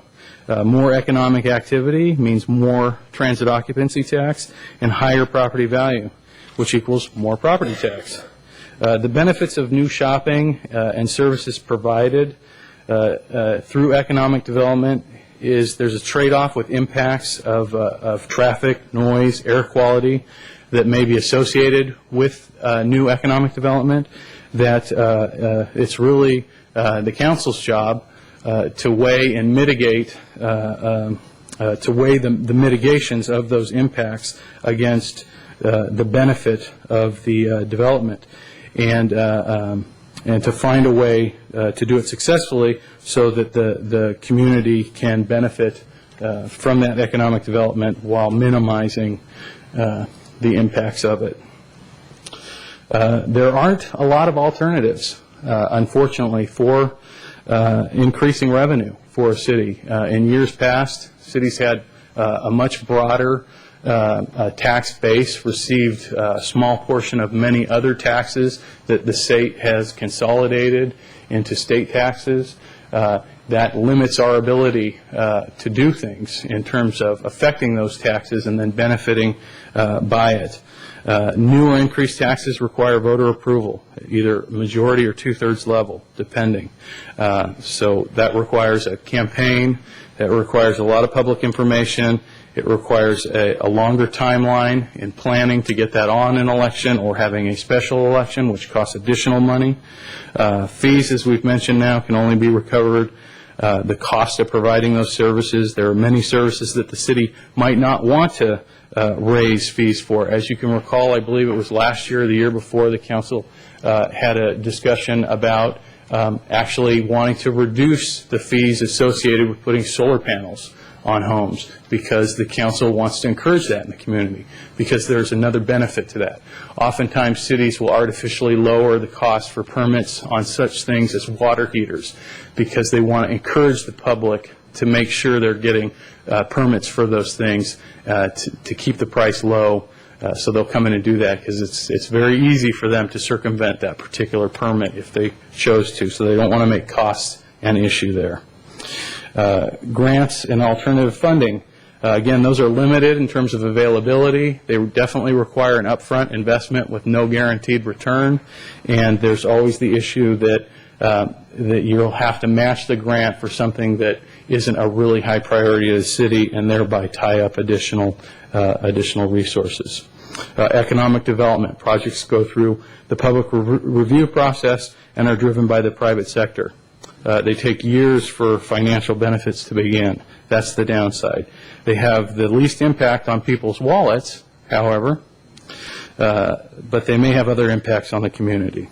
And then, of course, there's the fifth category of debt and bonds. These would typically be for capital projects, community enhancements. Possibly now you see a number of cities using them as for retirement obligation bonds.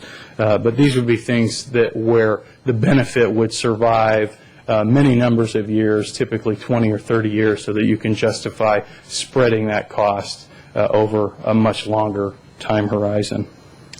That's the extent of my presentation. Be happy to answer any questions. City manager is also here. The finance officer, assistant city manager, all of us be happy to jump in. Thank you, Jeff. Excellent report. Inge, would you like to lead off? Well, I just want that basically the packet asked for us to receive this report, and I discussed the third approach methodology. So I was focusing on the third side of it, where obviously I'm a big proponent of economic development, first and foremost, that perhaps Oh, my microphone's not on. So from an economic development perspective, I'd like to encourage us to start to consider sort of the economic benefits when we're considering applications, the economic benefits to the city, as well as just a straight application from a land use perspective, as well as sort of target either key industries or key segments that we'd like to go after that would be sort of higher from an economic development standpoint. And then also look at focusing on certain areas where we have the greatest potential and look for suitable areas to encourage development in. And, you know, I'm thinking of the east side, specifically along Industrial Road, looking at probably some higher density there. Certainly more mixed use, you know, we ought to be considering 24/7 utilization of land, which maybe you've got commercial retail on the ground floor with housing potentially up above, so that we're actually getting a little bit more use out of those, and we can be generating both property tax as well as sales tax dollars on those. The other areas I think of are more along the industrial, the airport areas around that area, and the former, the press, next to BFI, Hatcher Press, looking at sort of the key development parcels in town.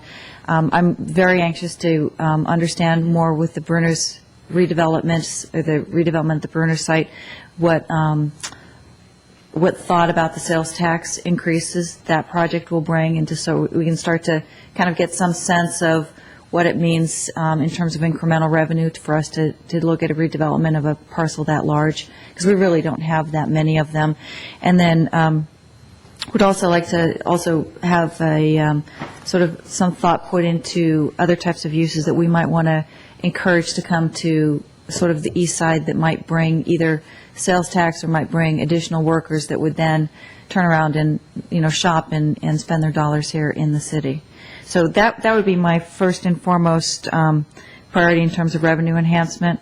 I really, from what we've seen in the voters speaking at the ballot box, tax increases really are not palatable, and I believe that we're going to continue to see that as people are more and more firmly believe that they're already paying enough taxes with their property taxes as well as sales taxes. So I think we've got to look elsewhere for funds and continue to understand the revenue impacts of any kind of expenditure cuts that we're doing, because if we continue to cut on the expenditure side, at some point we may become either a business unfriendly city or a resident unfriendly city, because we don't have the benefits and then we'll see a downward spiral. So, you know, let's really focus on marketing San Carlos. Let's focus on identifying the key sort of industries around sales tax, driving sales tax, perhaps even TOT tax, people tend to think that that's a little bit more palatable because we're attracting money from people who are coming to San Carlos and not necessarily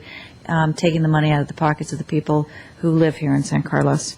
And then in terms of fee increases, I really, I don't think that there's much that can be done in terms of fee increases because it's a one-for-one trade-off. And at some point, we have to be thinking or be thoughtful about the people who we're actually charging those fees for. If there's fees, for example, expedited permits, I think that there's definitely a demand for that, and there's an additional cost. But again, it's, we ought to understand what the benefits are. And then I would, again, like to applaud sort of Parks and Rec with the whole foundation concept as a sort of out-of-the-box way to look at increasing some revenue that's not directly tied to the city, however, does support and fund improvements to city and city-owned land and facilities. So with that, I'm going to make a motion to extend the meeting past 10:30. Well, I was going to suggest that. Is there a second? Second. All in favor? Aye. Aye. And I'm going to excuse myself. Thank you. Matt, would you like to carry it on?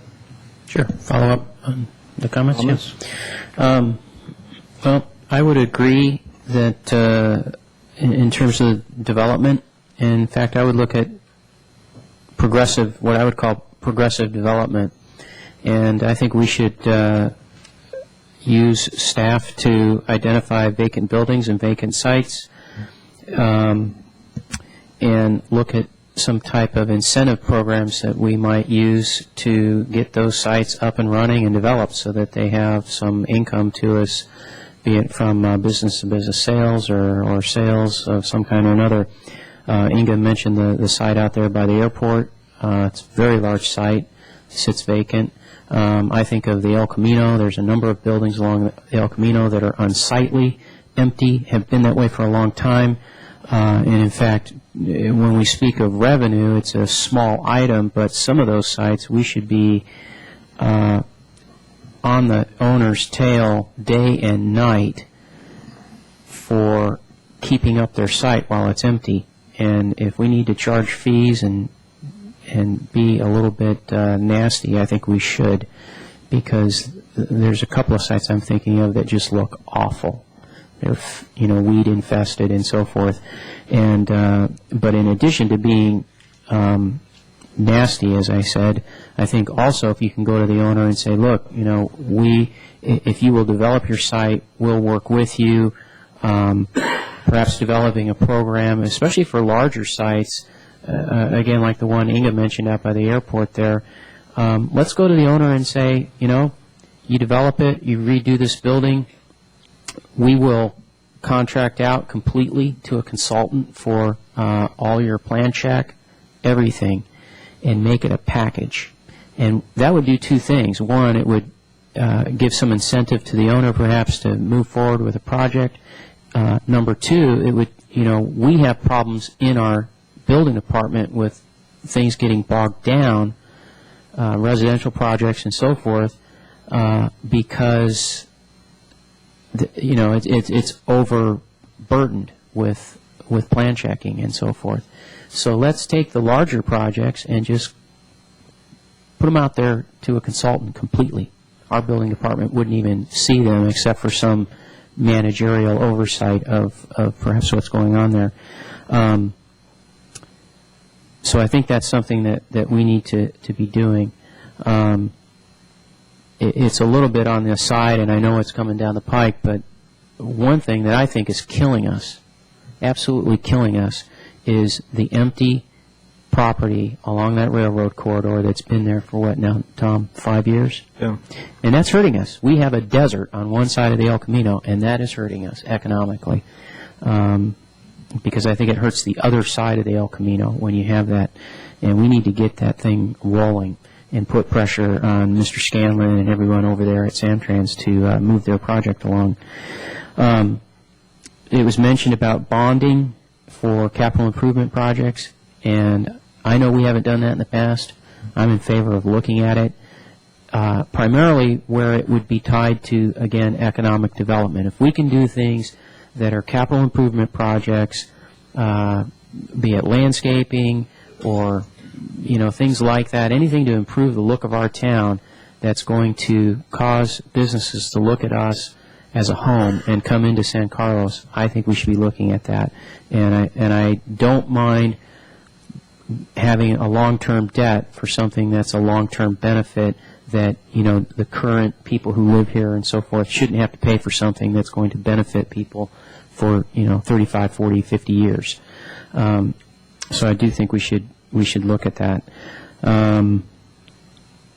And the other areas that were talked about as far as, taxes and fees, I've gotten the message. I don't think we should be going out and looking at taxes and fees right now. I think we should look at these other things, these other opportunities. And I would just close with this. I do, and this is going to be critical, but so be it. I know from being in the industry that there are contractors who won't work in San Carlos, there are engineers who won't work in San Carlos, and there are architects who will not work in San Carlos, as well as builders and contractors.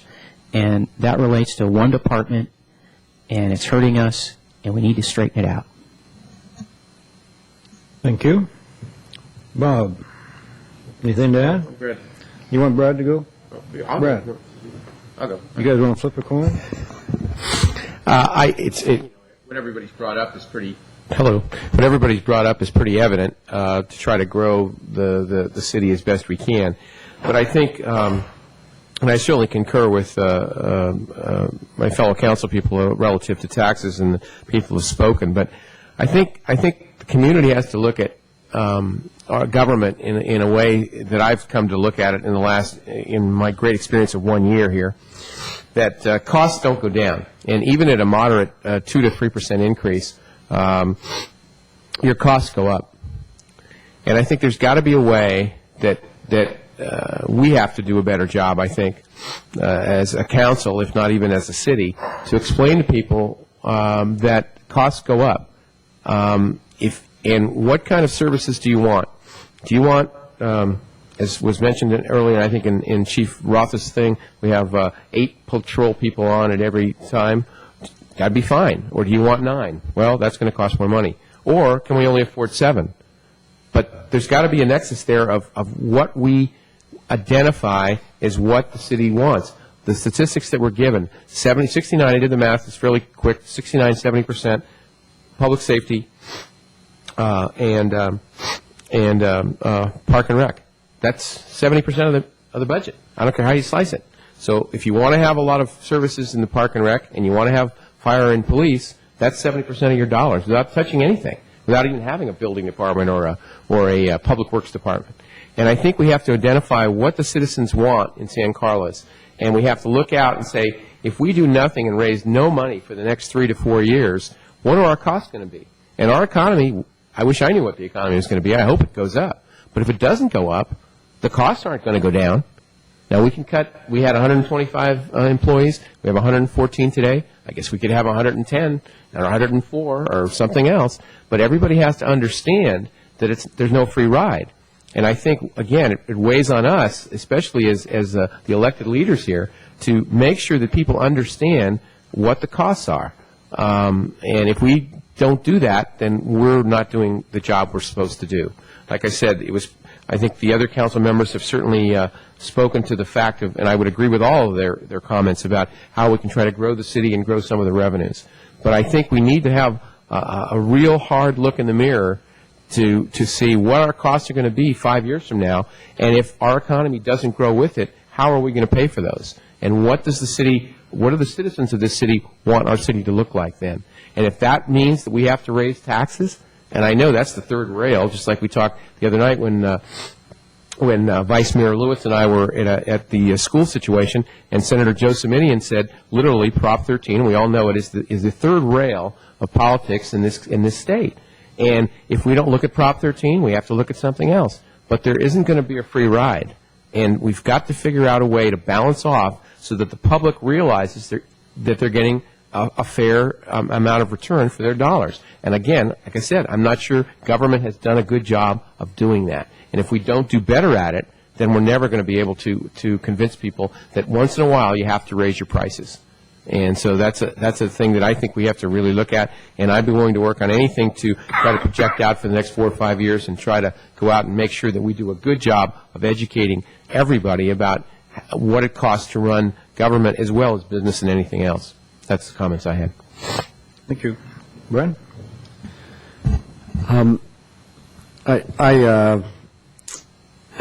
To me, there's, the couple areas to concentrate on. Economic development is obviously one, and I think there's several facets of economic development, a couple of which have already been spoken to tonight by some of the other council members that I agree with. But one is actually commiserate with the idea that's going on with the general plan. Is unless we're working from a plan, I don't feel like we're always all going in the same direction. And I think that, as Councilmember Teagle Doherty mentioned, that it'd be nice if we're sort of evaluating economic development opportunities based on just on the revenue that they're going to bring into the city, and make that sort of an element of evaluation. So I'm sort of encouraged to see that we maybe putting it in a document together that we actually can all have a vision for how we want to see things go forward.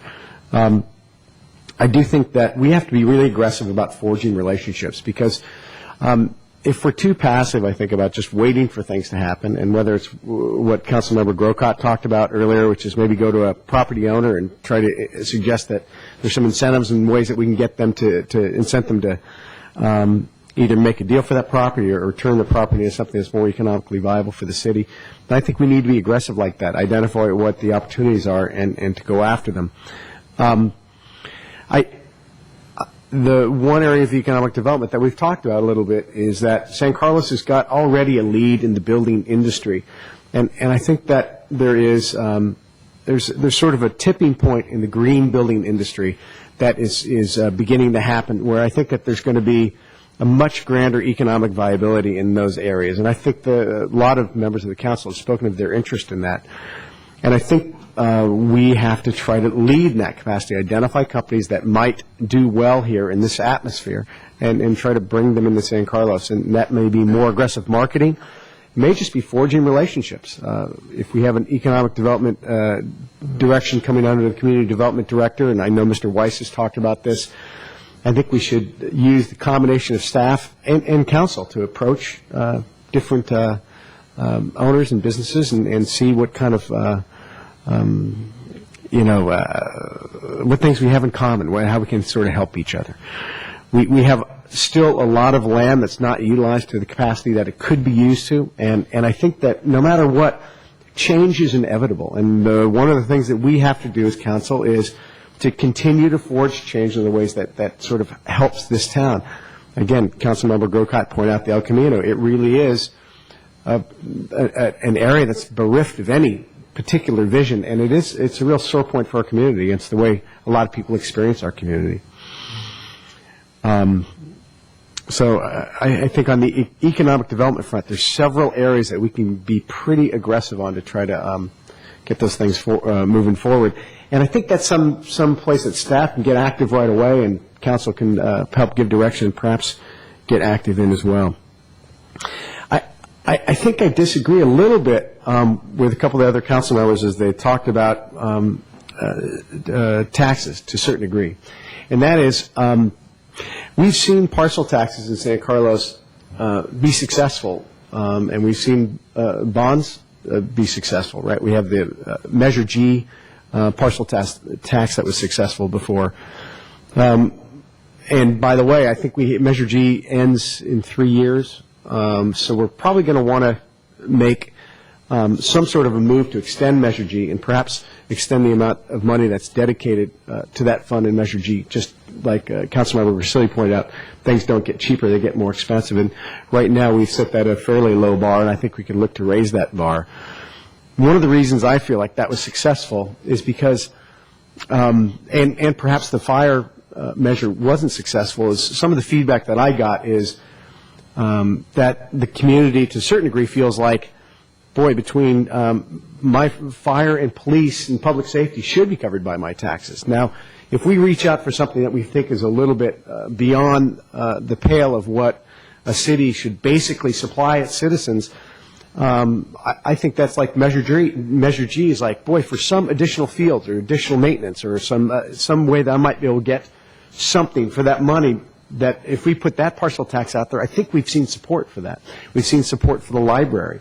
So I would hate to take the two experiences we've had with fire and turn that into a judgment that this community won't support certain items where there's a tangible gain that they feel is, this is beyond what my taxes support, and I'm willing to pay a little extra for that because there's some tangible benefit I get out of that. So I realize that it's a tough challenge, but we do have the things that I've heard over the years that are just sort of languishing out there. They're never going to get done unless we attempt to get some sort of coalition and energy behind these things, and those are going to invariably involve some sort of a partial tax or some sort of a bond. We've all heard these, like there's community building, there's a pool, there's some additional parklands, additional athletic fields. Trails. Trails. I'm just mentioning a few that come to mind. There's probably a dozen of these things. But none of them get done without substantial energy from the community along with city staff and council.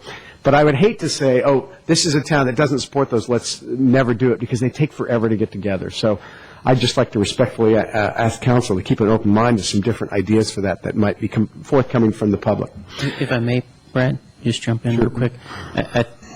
I would tend to agree with you on what you're saying about parcel taxes and so forth for things that are sort of beyond the basics. And the other tangible that folks can see from that is if you have like outstanding parks and Parks and Rec program in your city, that actually, the argument's always made, well, people buy into a community because of the schools. Well, people also buy into a community because you're a Parks and Rec department, and that adds to your home's value. So you can sort of give up a little bit in taxes because you see that it also increases your home's value. So I would agree with you on that. Absolutely. And I do think that we're in the midst of a lot of change in our town as far as the overall look at the east side and so forth. And we need to be good stewards of that of that change. I think some of these ideas that we've talked about, economic development, can do that. So those are some of my initial thoughts. Well, thank you all. The beauty of going last is I can camp on all your wisdom and just take the parts I like. But I think there's been some great ideas. I'm intrigued with some of those things we never do talk about, like incentive for development. And I really think that we can take lessons from communities that have done that very successfully. I, too, would begin with economic development. The interesting thing about our revenue, when you reflect on the pie charts that Jeff put on the board, is that we're getting 37% of our revenue from property tax, and we don't control any of that. To the extent that we allow a building to be built that has a high value, we'll get some increase. To the extent that we encourage people coming in to remodel their homes, we'll get some increase. But the bottom line is that we're blessed to be in a very property-rich area. And should that turn around or slow down, we're stuck with what it is, and we'll take whatever comes, enjoy it while it's high, and suffer if it goes low. So that's kind of out of our control. The others are also out of our control as long as we keep our handle on the fees and understand the fees in relation to cost, and we keep those marking to value. We've done everything we could. But the real kicker here is the sales tax, where we have 22% of our revenue in sales tax, which is something we can control through economic development. And I think the lesson is that we need to take a close look at that and try to solidify that and make that even more important part of our future economic base. The statewide is only 10%. We're 22%. But it is something we can control.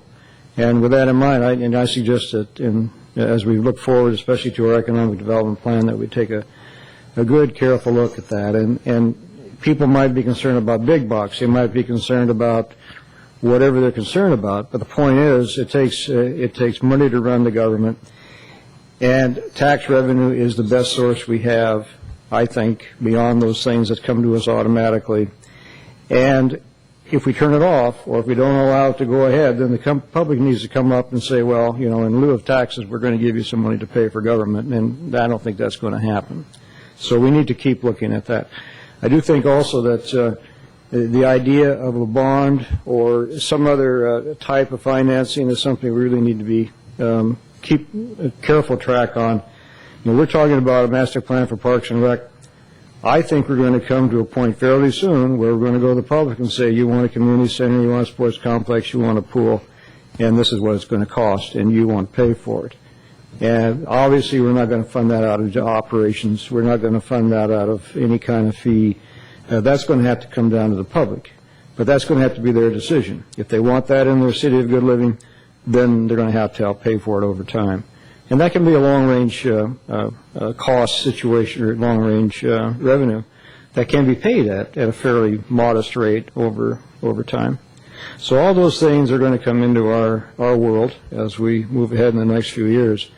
But I think it's a great challenge. It's a great opportunity, and it will certainly define what kind of community this is.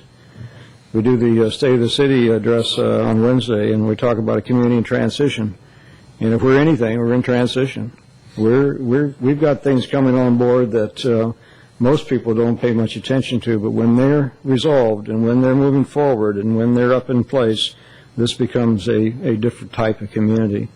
And I hope that we can do it always keeping in mind what's best for the people at large and what's best for our continued government process.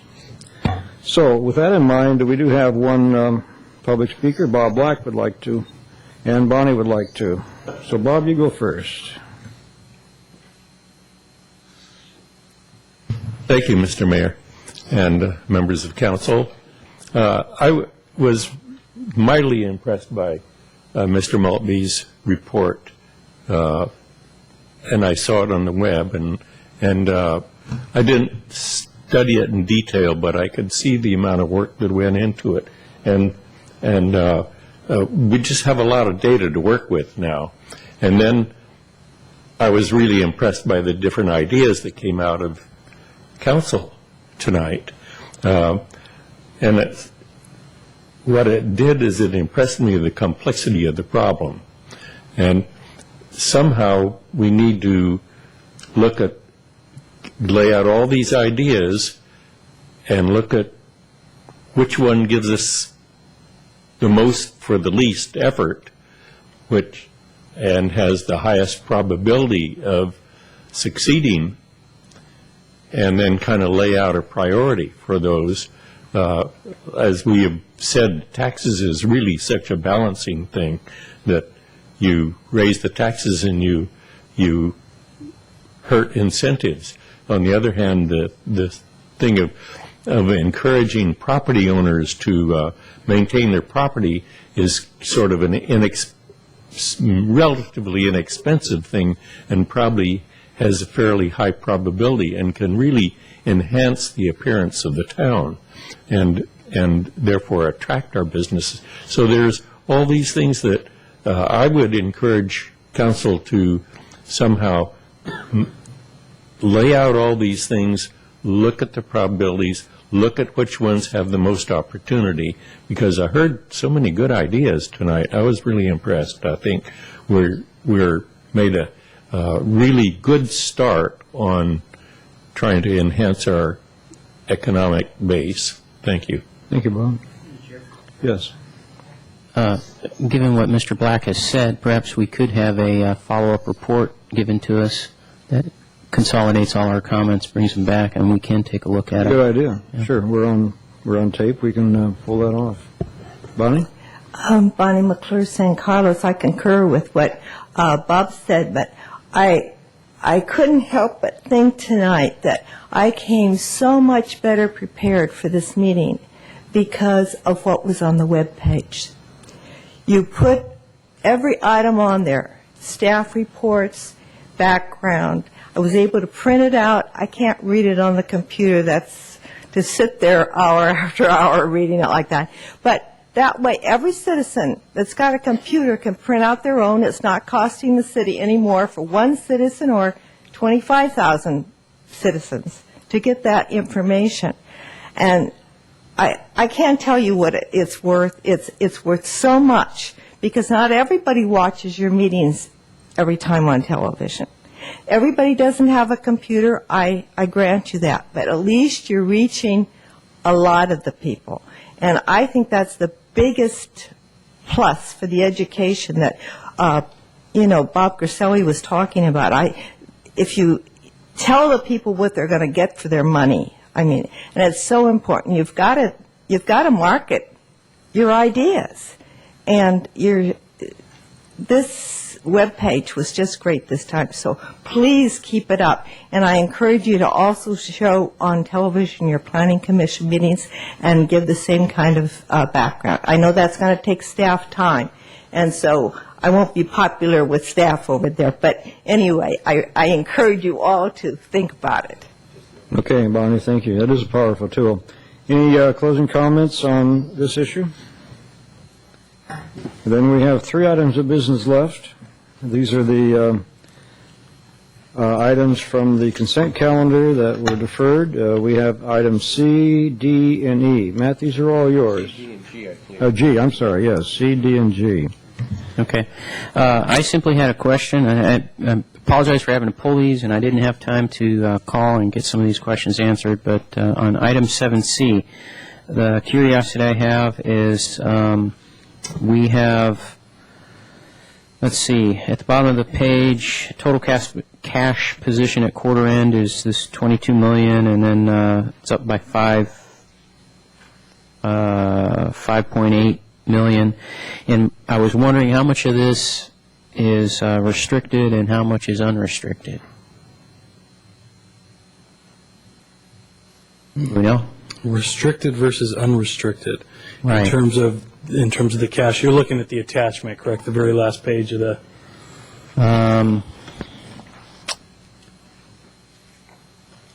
With the chart above it.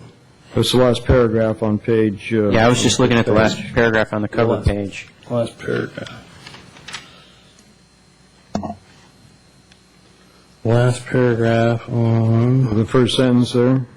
For instance, investment performance. The attached investment report indicates that on December 31st, city surplus funds in the amount of $16,410,000 were invested. Okay, so when we have that, can we get a breakdown of which is on these, which is restricted and which is not restricted? Take a look at the attachment, the last document. Okay. And the pie chart or the up and down bar charts. The bar charts. And then okay. the table at the bottom. Uh-huh. I mean, if you look at the very bottom far right number, 22,787,000. Uh-huh. And that is, that's what it's comparing to. Okay. Is that breakdown in that chart sufficient to explain how we're arriving there? Yes, but that still doesn't tell me if, which of these are restricted funds and which are through the chair, so forth. If we go back to our budget, approximately $3.6 million is in the general fund. So that would be the unrestricted amount. Okay. The other are all in dedicated funds for capital, sewer, other specific purposes. It's not,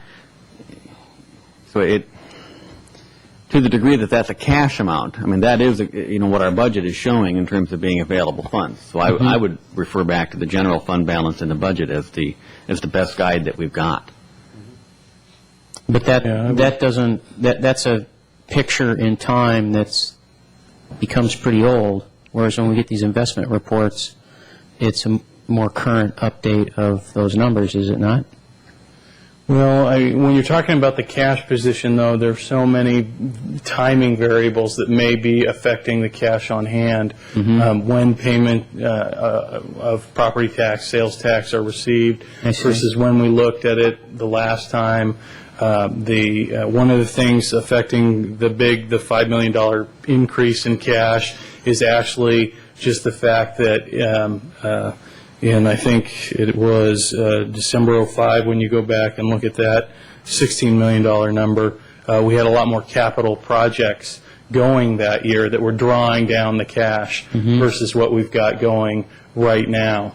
And that's not to say we don't have some projects in the pipe, but they're not currently drawing down the cash money is still sitting there for those projects as they're sort of in the planning stages and haven't actually been put out to contract yet. Through the chair, though, Mr. Maltby, at 12/31/06, you had a general fund.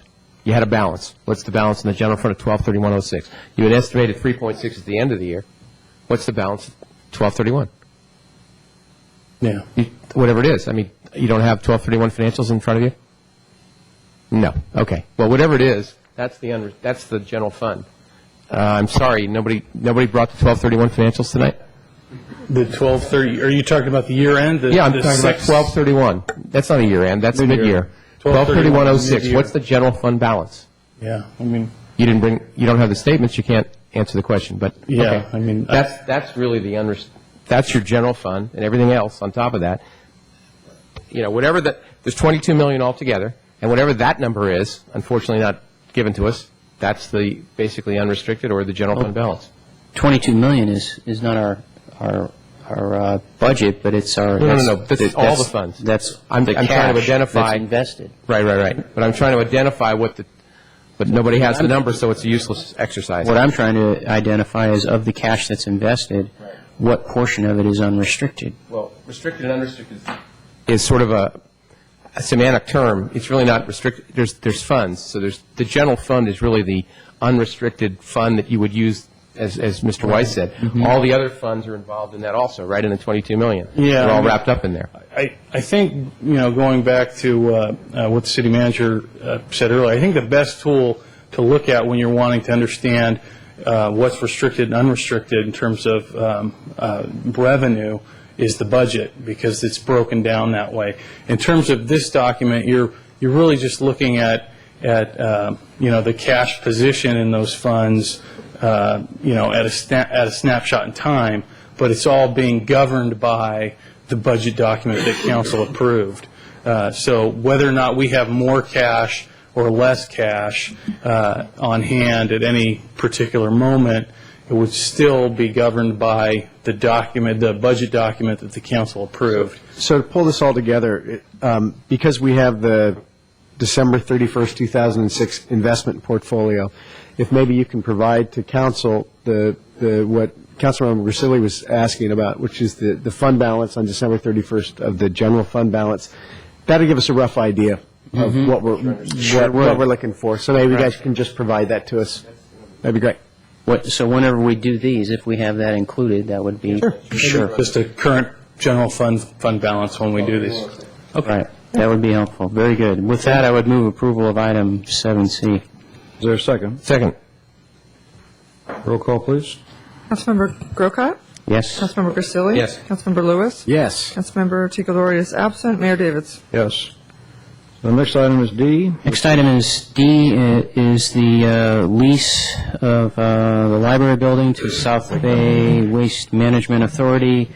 I was looking at the figure here of monthly rental, $3,169.75, and I can't for the life of me see how we came up with that number, because you have $1.55. You say that it's a rental rate of $1.55 per square foot, and if I multiply that times 2,045 square feet, I think I have that correct.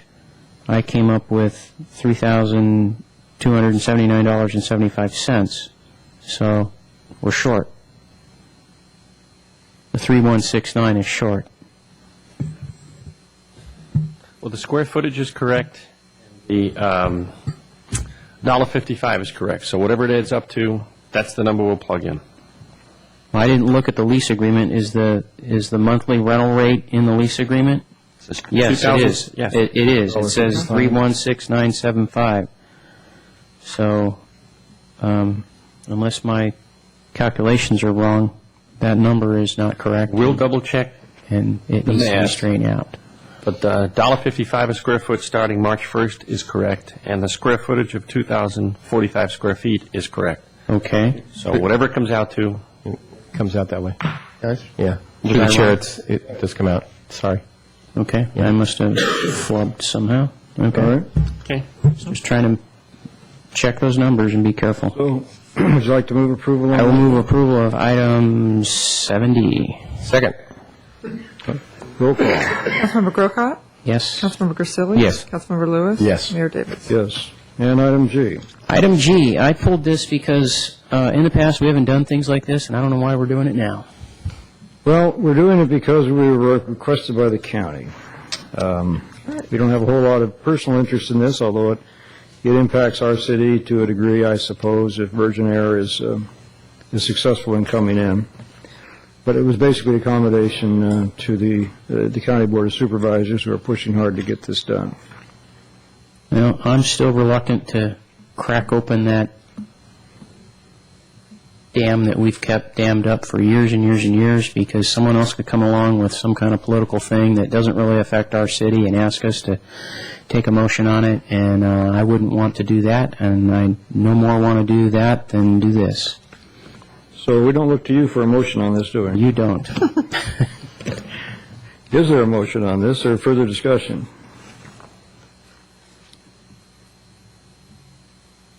Well, I certainly share Councilmember Grocott's thing. When I saw this on there, in fact, I was at a meeting the other day that it was discussed, not necessarily in a positive way. There's pros and cons on anything that come in to this. It's a very difficult thing. I appreciate what the supervisors were trying to do. I think it's an economic development type thing that's really going to help the county in general. But not necessarily us specifically. I don't know. Maybe we should have all five of us here to make sure that we have a vote that comes out. I don't know. So this is, the way it's potentially different is that Virgin America is seeking regulatory change, right? In other words, it's a 51% foreign-owned company. Right. That's part of the issue. So that's really the primary issue, is that the county is trying to put pressure on the government, the federal government, to change the regulatory provision there. Through the chair, I would make one observation, and that is that the city does share in the property tax generated by the airport. It helps subsidize the library that we have through the county JPA. We get a larger share of that property tax than we otherwise would if we didn't get it. The city would have to pay additional money to pay for library services. So there is a benefit to San Carlos if revenue when the airport goes up. I appreciate that detail. I think there's other positive economic development aspects to it. I think the greater question is what Councilmember Grocott is like. Where do we ultimately draw the line in these kinds of things? What we're doing here is, as you're either now, therefore, we're extending our full support to Virgin Air in its attempt to gain regulatory approval. Mm-hmm. I don't think the Department of Transportation cares much what we think, but what we have done is to add an emotional or a logical consideration to the process and encourage it. It's kind of like sending yet another letter to your congressman. Get enough of them, maybe they see it. Frankly, I can't judge the value of what they're trying to do or what they need to do to get approval to operate. I think being able to operate would be a good deal for our county and certainly for the airport. So, through the chair? Yeah. The thing that I also struggle with on this, in addition to just the general policy that we haven't done this in the past, is that for sake of argument, it benefits San Carlos. I don't know enough about this issue. I have nothing here. I've read a few articles in the paper about what's going on. I don't know why the federal government has its policy. I just don't understand enough about it. So I would, if somebody wants to make a motion on it, I'll be voting no, because I don't have anything here to know really what the pros and cons are. So, and I would furthermore think that if Virgin Air doesn't come in, there'll be a slot there. If there's a slot at the airport, and someone else will fill it. Well, I can't add more than we've got. I know no more than we've got. So it's a question whether we want to proceed with what we've got. Would anyone like to make a motion? Do we need more information, or do we not want to do it? I don't. You don't need more information? Do you need more information, or is it basically beyond information? To have a truly educated vote, yes, I would, I would really need to know the full scope of what's going on here and why the federal government has its policy that it does and so forth. I just don't have that, so. Okay. Motion going once? Going twice? This item dies for lack of a motion. Yeah. All right, I think that brings us to the end, and we will stand